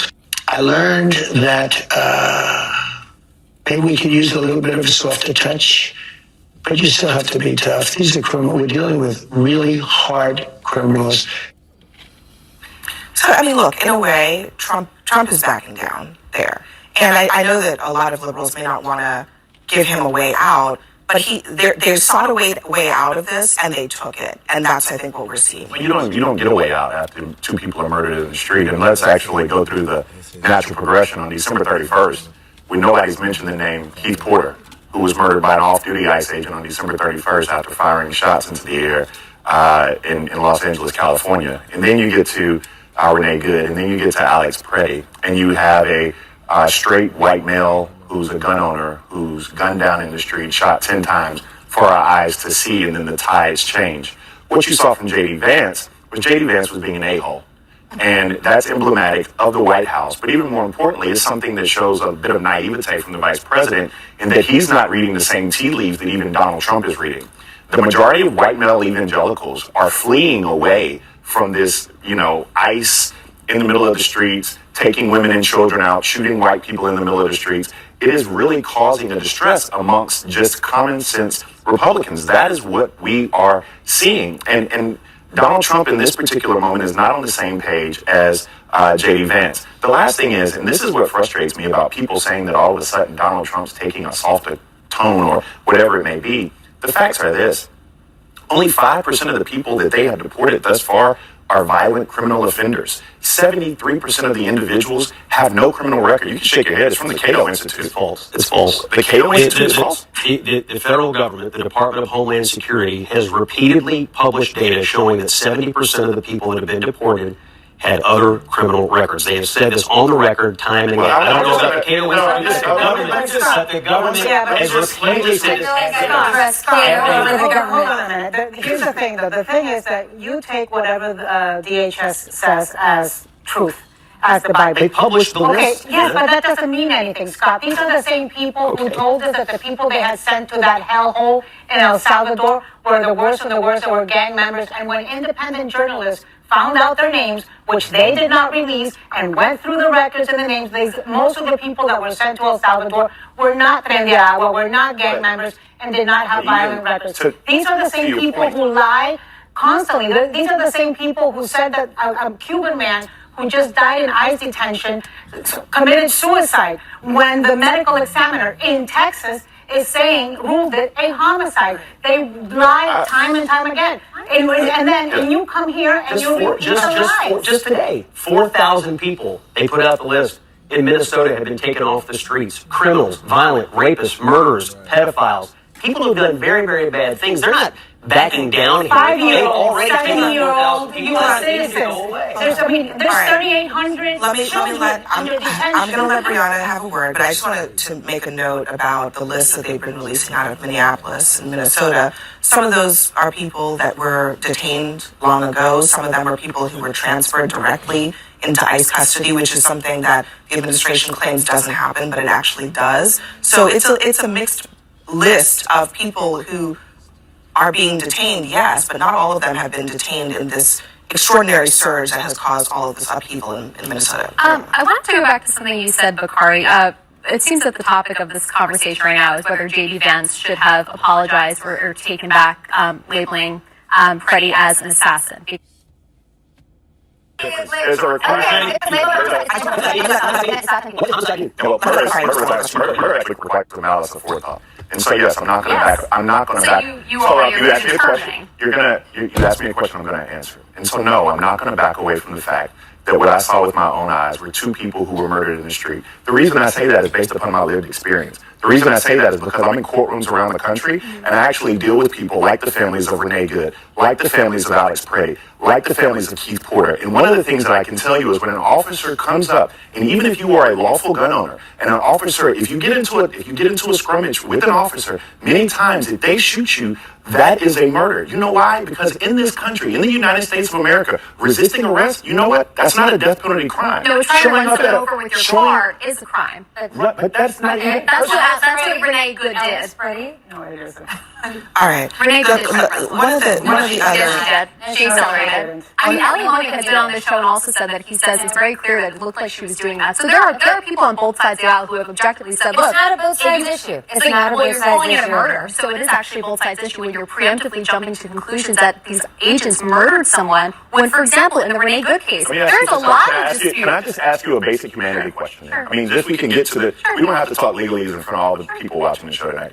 Do you believe Renee Good and Alex Pretty should be alive today? Of course. I wish they didn't put themselves in this position. No, it was a yes or no question. Yes. Of course. I wish they didn't put themselves in this position. It's not a caveat. That's your First Amendment. Much harsher than John someone over with their car? You should not. That's not a First Amendment right. First of all, there is a such thing as officers who actually put themselves in the line of danger. Jeff Alpert, who is an expert on criminal justice, actually had a quote in the New York Times that said he put himself in the realm of danger. If you look frame by frame, she didn't try to hit him. But look, she should be alive today. That officer was more than reckless. I believe that she was reckless by trying to accelerate her car into a human. Can I just point out that Donald Trump himself says he's actually in a very different position than you. Today, he said they shouldn't have been killed. Basically, that's what he said. They should be alive. He did not say they shouldn't have been there. He said they shouldn't have happened. And the fact that you can't say those basic things, I just said that it shouldn't have happened. Yes, but you're blaming them. And Donald Trump did not blame them. He basically said ICE officials shouldn't have done this. And you're saying that they were responsible. And I think that's inhuman. 10 bullets in his back and he's responsible. Let's not back off of it. What did they do to say that today is the day that I'm going to die? What did Aaliyah Rockmine do? Instead of just going to her appointment, are you familiar with Aaliyah Rockmine? She testified today. She's the person who is disabled, who ICE actually took a knife and cut her seatbelt and drug her out of her car. Like, there is a level of humanity that I think you're missing when I ask you a yes or no question, and your answer is yes, but. The but negates everything forward and everything behind it. That's actually what butt does. No, but in this Like, absolutely. That's literally what butt does. English is my second language, and even I know that. But would you advise someone, even if they're very angry, even if they don't like the laws, to insert themselves into the middle of an active law enforcement situation? If they see something wrong, absolutely. You would advise a person or a client of yours to literally engage in the middle of an active law enforcement matter? If they see something wrong, I would say yes. I would say definitely put your crime. I would say put your. You're advising people to commit crimes. Do you consider filming without calling Just to be extremely clear, because I know how these things get clipped and shipped around on Twitter. What I'm actually telling you, Scott, is if my client came to me and said, Bakari, I was outside and I saw something going down and I saw somebody being abused and I went and tried to put myself in between them, or I raised the camera, do not hit officers. Do not spit on officers. But yes, by all means, if you see something wrong, videotape it. I mean, I can't sit here. My dad was a member of SNCC, right? He was a professional disruptor. Owning a camera is different than inserting yourself or inserting your vehicle into the middle of a law. I mean, I think, but Scott, what was Alex Preddy doing in the moment that he was assaulted? What was Keith Porter doing? He was engaging with law enforcement officers. He was within inches of them. No, he wasn't. Yes, he was. There was a scrum. Hold on, what was he doing? What exactly was he doing? He was engaging in the middle of Do you a law remember that he enforcement was recording? That doesn't absolve you. I'm talking. Hold on a second. I'm talking frame by frame. He stepped to help the woman who was on the ground. He stood up. They pepper sprayed him. He put his hands up because he'd just been pepper sprayed, and then they tackled him. So what did he do? No. Can I ask just one question? How did he insert himself? You asked a great question. Let me ask you a question. All of those things that you said are a crime. Which one of those things that you enumerated is a death penalty crime punished by death?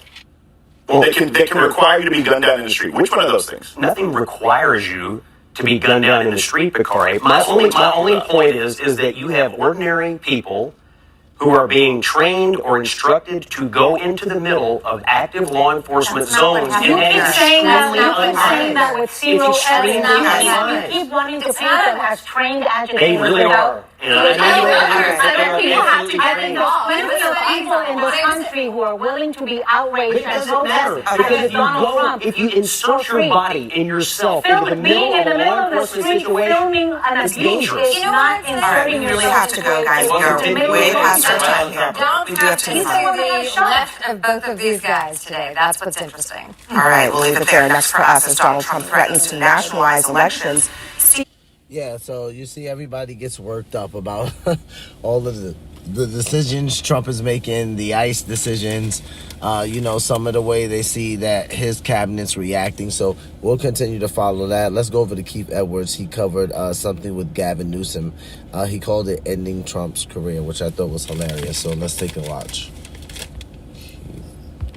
I just want to give a little review on the pocket device that I have over here. Hey everyone, my name is Jeffrey. Gavin Newsom has won. He's won. He fought Donald Trump and he has won. I gotta tell you, this is what I'm talking about, baby. Supreme Court clears the way for California voting map. As you know, Gavin Newsom made this a really top priority, that he wanted to fight fire with fire, that if Texas was going to do a midterm, if Texas was going to do a mid-decade redistricting to help Donald Trump at the behest of Donald Trump, then California was going to fight fire with fire. And it turns out it worked because the Republican Party had sued California, and the Supreme Court, as it says here, cleared the way for California to use a new congressional map designed to help Democrats with the midterm elections. The justices rejected an emergency request by the California Republican Party to override a federal court and block the map before the November vote. The decision is a victory for Democrats. Honestly, how often have we heard that? The Supreme Court decision is a victory for Democrats. Can we just meditate on that for a little bit longer? Let this not be the first time that there is a decision from this Supreme Court that is a victory for Democrats, and let it not be the last that this be the decision from the Supreme Court that is a victory for Democrats. Anyways, Democrats who had devised the plan after President Trump pushed Republican-led states to redraw their maps to help the GOP pick up seats in the election. The unsigned order did not include a vote count or the court's reasoning, which is typical in such emergency decisions. Quote, Donald Trump said he was entitled to 5 more congressional seats, Gavin Newsom said in a statement on Wednesday. He started this redistricting war, and he lost, and he'll lose again in November. Gavin Newsom also had this to say. Give me a break. It's 1930s all over again. How is anyone, how is this not? How every night you should be running reports on this.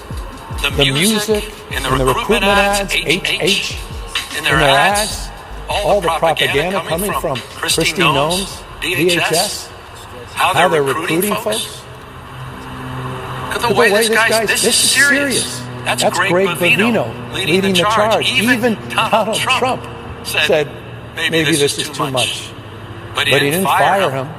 He just sent him back to where he came from. So yes, I'm concerned. You think he's reformed or changed? Now, Gavin Newsom was very much so gloating, as he should. He wrote here, you cannot spell Republicans without an L.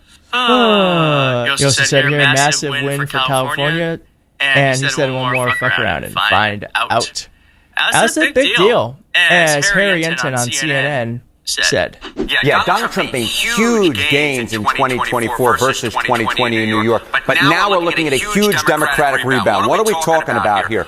Okay, so you go back, Democrats' margins in New York. In 2024, Kamala Harris won New York by just 13 points, not a very wide margin at all. But take a look here for New York. Look at how the House Democrats and Democrats going for the House of Representatives are polling now for 2026. Look at that wide, huge advantage. That is doubling the margin that Kamala Harris had back in 2024. They're up by 27 points. And of course, there are a lot of Republican representatives in New York. You know, talk about Mike Lawler up in the Hudson Valley, right? When you see numbers like this, you have to be really worried if you're Mike Lawler, because we're talking about a huge Democratic rebound in New York. And oftentimes, Democratic majorities are built on states like New York, eliminating the few Republicans that actually represented in the House.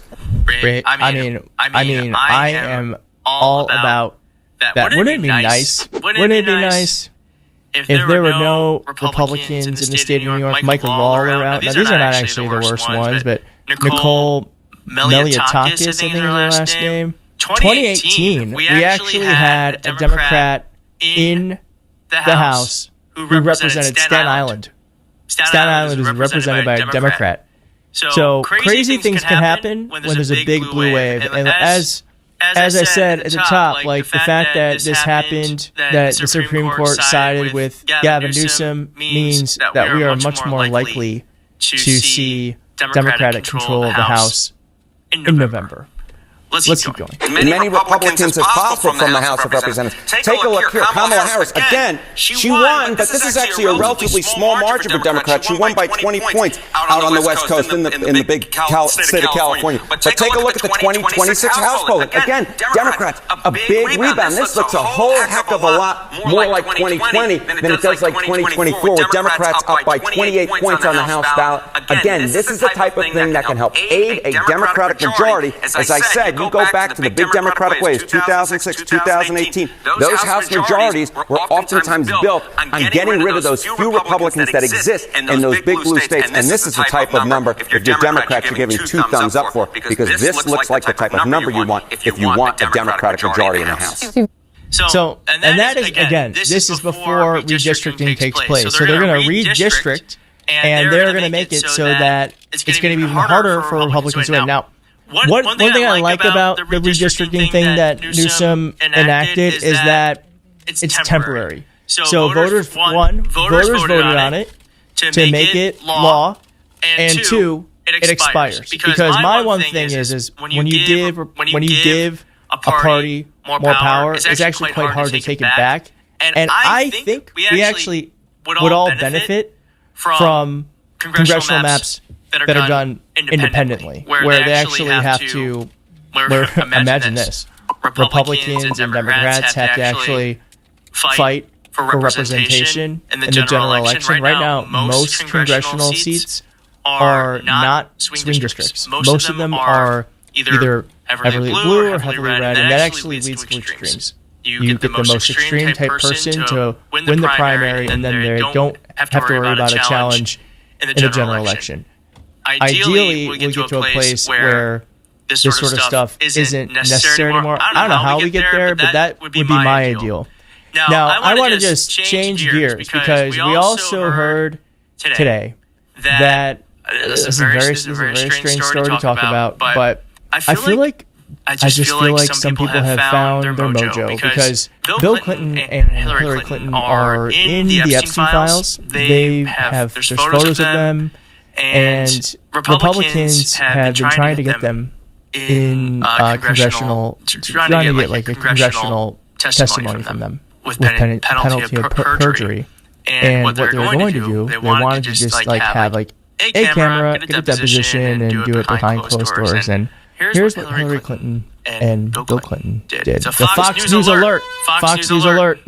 Bill and Hillary Clinton have agreed to testify before the House Oversight Committee. This is part of its investigation into Jeffrey Epstein.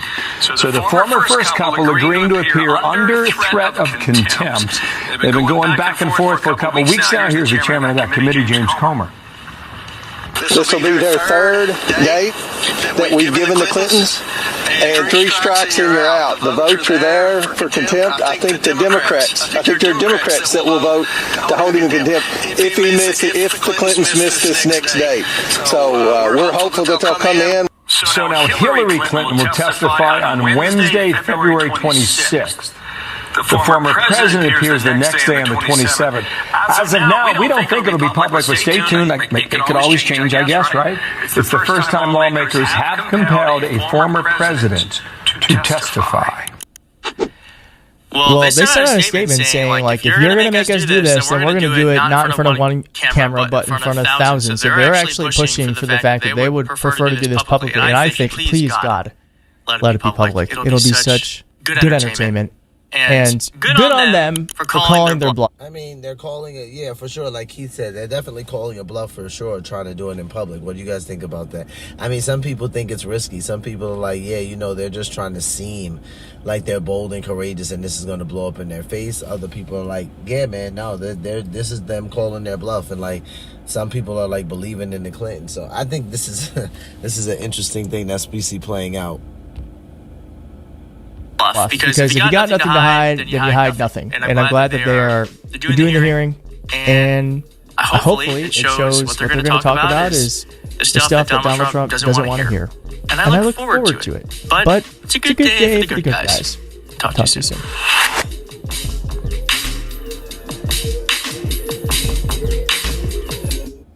Don't settle for less. Here's what others are doing to fix missing and broken teeth. The company everyone has been raving about. Last week on Sean Hannity, Maria Machado completely debased herself. Did you at any point offer... Hey everybody, Dr. G here. I'm a clinical and forensic psychologist as well as a body language. All right, shout out to Dr. G, our favorite forensic psychologist on the channel. We react to Dr. G often. He's just gonna drop some little hints, tips, and things that he realized about some extra things released about the Epstein files. So let's jump right in.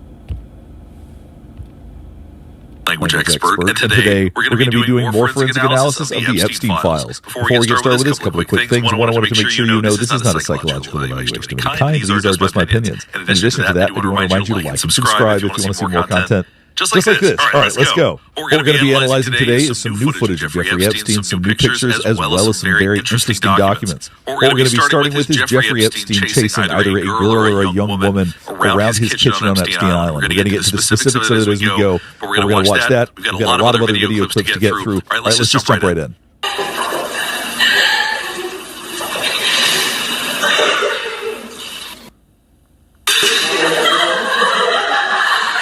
So you hear laughing and giggling, but it is not as straightforward as it sounds. Now, I said earlier, I don't know if these are girls or young women, but they do sound young either way. Point being, you hear the laughter, you hear the giggling, but if you listen closely, I'm going to go back so you can hear this, you hear a bit of gasping for air. There is anxiety behind this, and I'm going to explain why that is.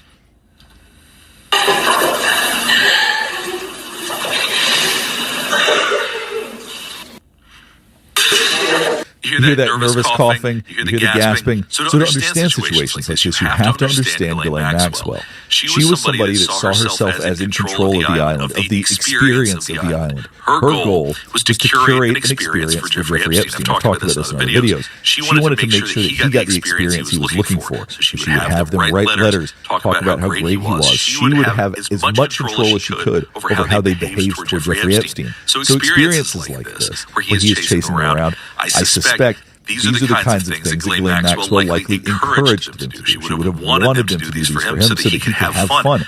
But it's not fun to be chased around by this old dude. It's creepy and it's strange. And I'm sure that for them it was some anxiety because they knew the other half of Jeffrey Epstein. They knew the other part of Jeffrey Epstein. Let's watch a little bit more, and then we'll talk more about this.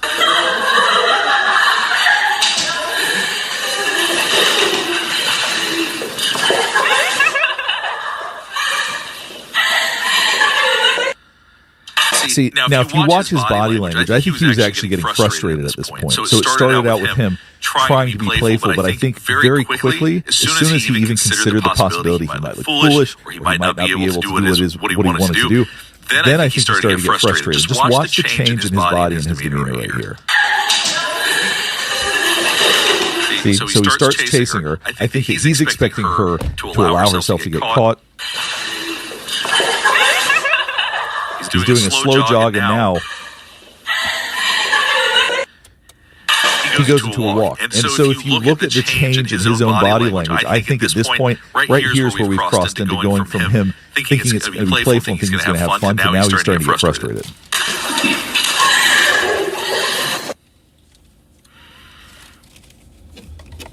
You have to think about somebody like Jeffrey Epstein, and when he loses control, if he doesn't have absolute control at any given time, that line can get crossed very, very quickly, and something like this is going to frustrate him immensely.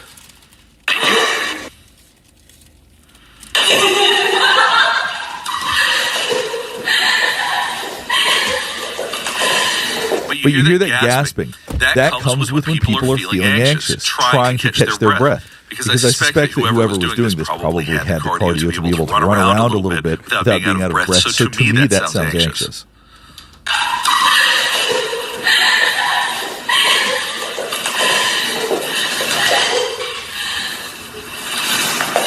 See, look at his face right here, if you can see that. It went from smiling to he looks very serious right now. He has gone from being trying to be playful in a sense to getting serious very quickly. Not that I think he's ever legitimately playful, but he's acting like he's playing along. I don't think he's enjoying himself right now.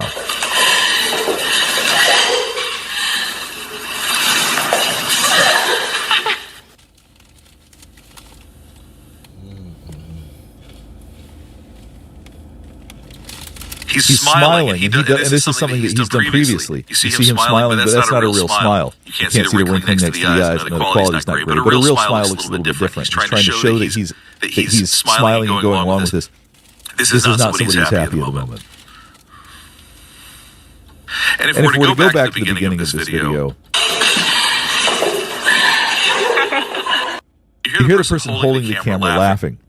Now, I don't know if that's Ghislaine Maxwell holding the camera or not. I wouldn't be surprised if it was. Because she's going to try to set the tone that, hey, this is light, we're having fun. She's going to try to laugh along with things. I don't know her laugh well enough to know if that's her or not. But that is very much the kind of behavior that she would engage in to try to encourage these kinds of things. Because like I said, she's trying to curate a situation for Jeffrey Epstein to where he lives out all of his weird fantasies.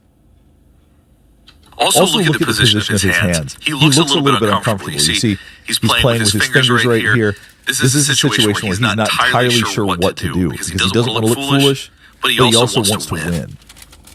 So here's a video of Jeffrey Epstein dancing with someone. Now, this may seem irrelevant, but there's actually a lot of relevance to situations like this because you can see he's smiling, he seems like he's having a good time. This can be confusing for victims because it contrasts with the dark times and it feels so different. But it's also scary because then you see the mask they wear. You're afraid, are other people going to see this version? Is anybody ever going to believe what happened to me? So, and sometimes people see this version. Sometimes people will see them acting normal, acting nice, and then it makes them not believe all of the awful things that they're capable of. The truly, truly dark and despicable things like what Jeffrey Epstein did over and over and over again.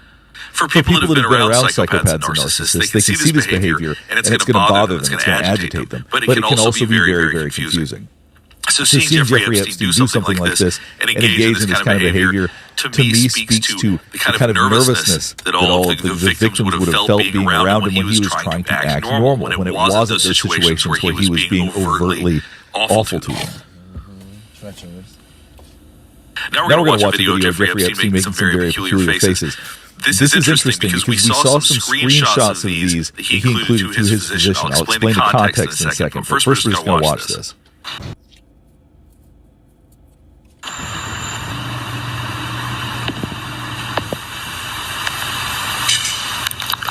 So what we know is that he sent these pictures to his physician because he was afraid that he was having some kind of allergic reaction. The following exchange showed that he was actually positive with gonorrhea. Now, I don't know that much about gonorrhea. I'm not the kind of doctor. I'm a psychologist. But from my understanding, from what I've researched, it can show itself in the lips, on the face, depending on how bad the infection is. And his infection was really, really bad. So what we may actually be seeing is his reaction to an STD, because he's sending this to his physician to show him what his symptoms are.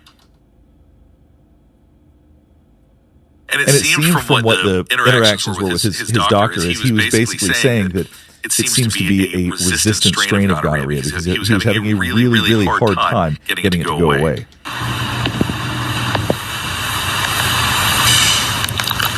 So it is possible that this was in reference to something else, but given the proximity of these videos and pictures with the talk about the STD that he developed, it seems possible that they're connected. But I just wanted to give you some frame of reference for this because I've seen these videos out there, but nobody's really talked about what they are or what it is that he's doing. Have you ever Googled your own name or email address? Before I had Aura, I did, and wow, it was my full name, my old address, phone number, all sorts of information I did not want people to have. That's why I started using Aura, today's sponsor. If you've ever wondered how scammers get your number or why your inbox is drowning in spam, this is why. They're companies called data brokers that collect and sell your personal information to marketers, scammers, and yes, even stalkers. They do it without your permission.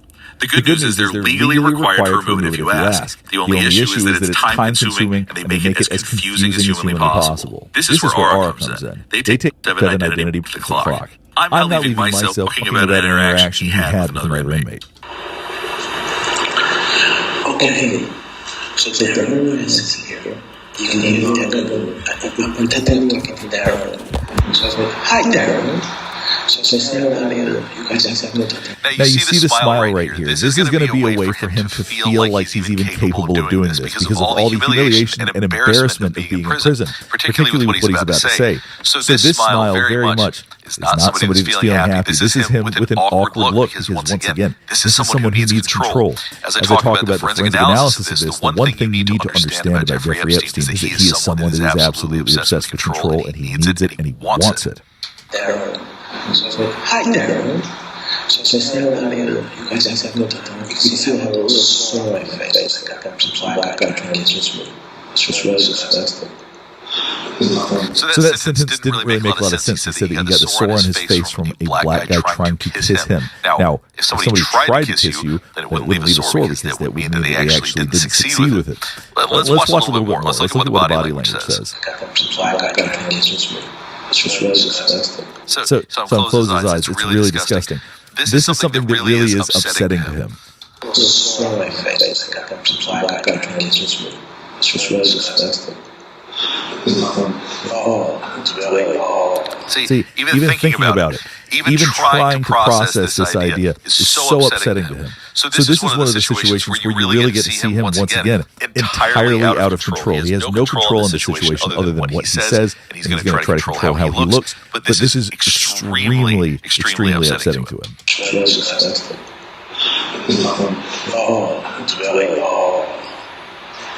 And I have pictures up on the wall. I have a bar on the scotch tape to get pictures of the wall. You see him looking down now. This is a loss of confidence. This is someone who's experiencing shame, a loss of confidence. Being seen in this way is very upsetting to him. I had to borrow the scotch tape to get pictures. See, he had to borrow the scotch tape. He's raising his eyebrows, bringing attention to his face, and he's talking about he had to borrow scotch tape. To him, this is just humiliating. So as he says bye to them, he's continuing to look down. As he's saying, I'll talk to you guys later, bye.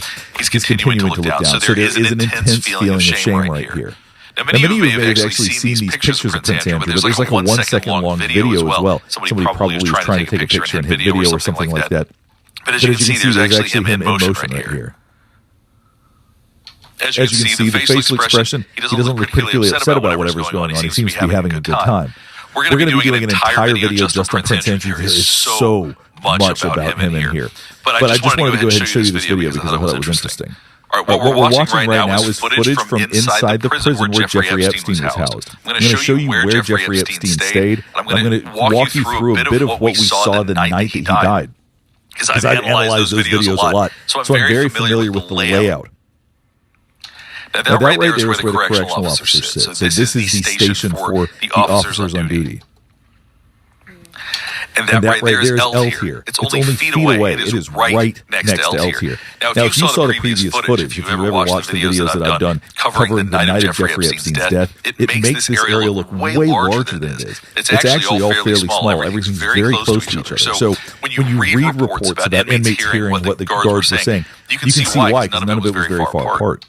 Now, right here, they're walking into where the officers would have been sitting. And this is going to give you a fascinating perspective on just how close they were to Jeffrey Epstein's cell.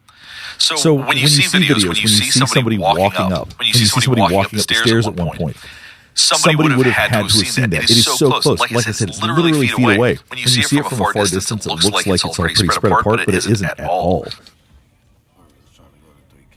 And just to be clear, it says M tier, that's referring to the one below. L tier is the upstairs.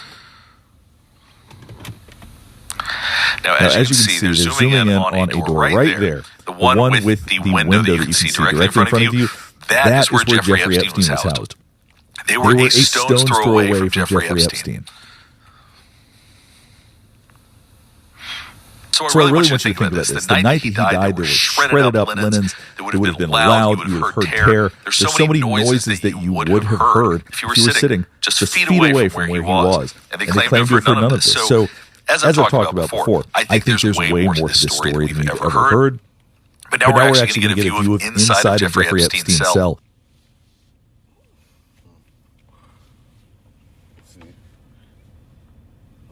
Now, right there at the end of the hallway, that's where the security camera is that was allegedly not working. But there would have been a very, very clear shot of this entire hallway had they had that recorded. Seeing it like this hopefully helps you really understand just how small everything is. I know I mentioned that a second ago, but it's really striking just how close together everything is. Jeffrey Epstein would have died just feet away from the security guards. And what they said is right there, that would have been what the linen was hanging from. Just the middle of that bar right there. So here we are with another odd picture of Jeffrey Epstein. There's no shortage of weird pictures of him. Now I think that part of him does this because... So here we are with another... Is right there, that would have... Guards. He's taller than that.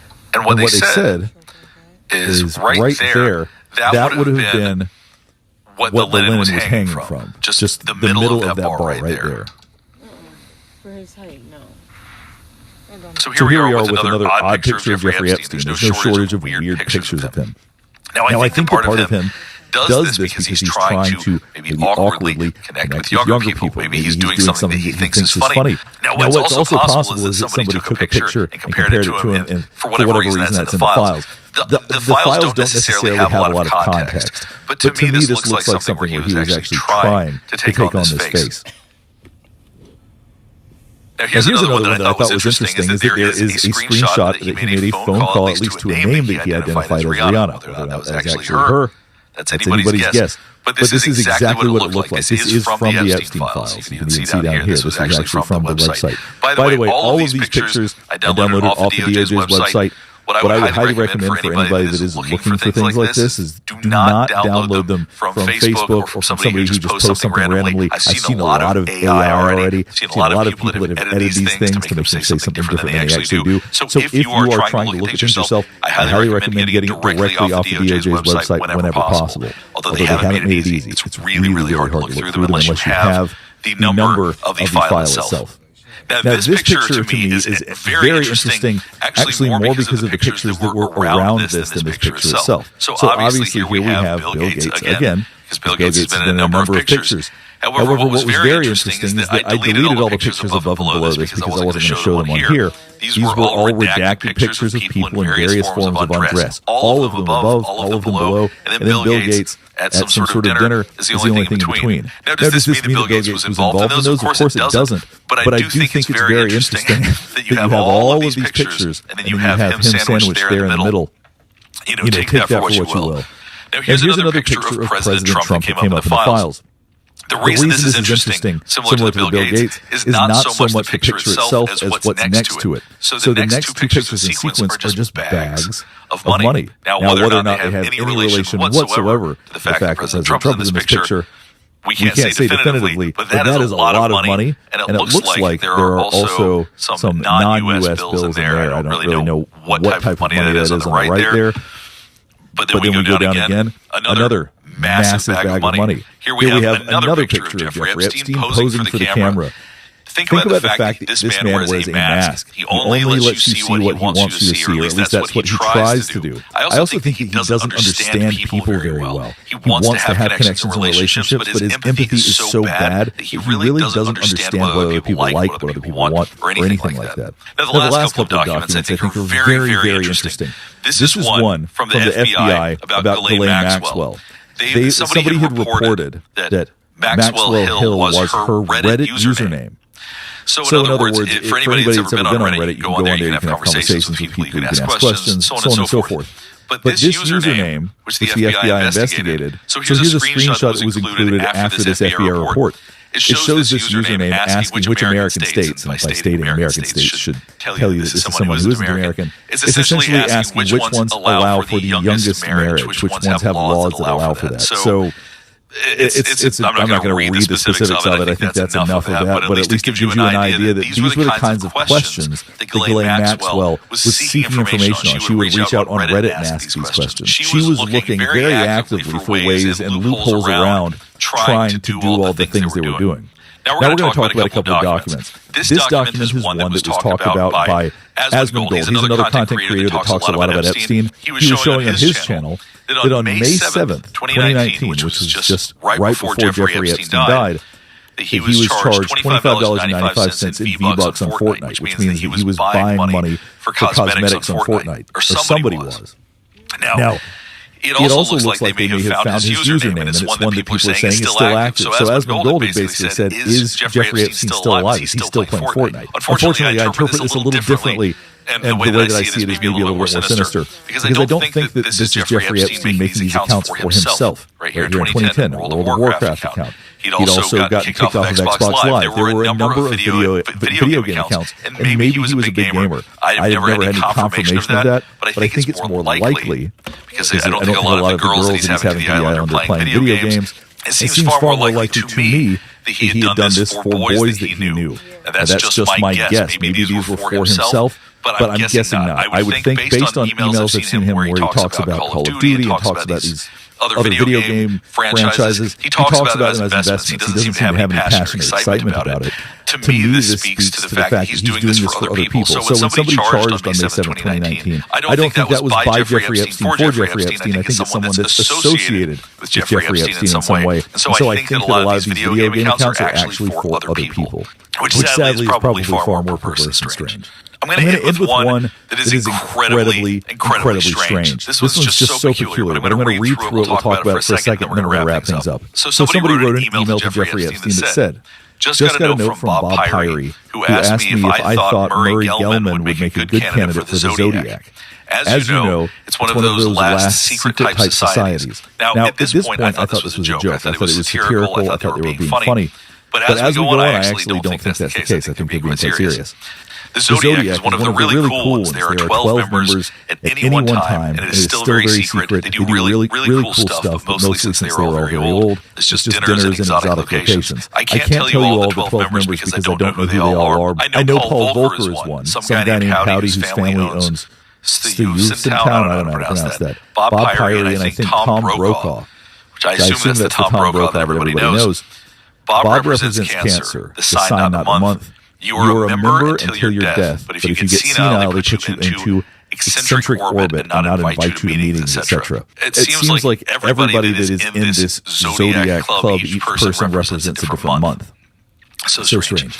Anyway, the only way to get you in is if someone dies. There are obviously no minorities or women allowed. Anyway, let me know what you think. Finally leaving West Africa tonight. Finally, let me know when you get your postcard. You will hopefully laugh a lot. Miss you. And then Epstein replied, Murray doesn't play well in groups.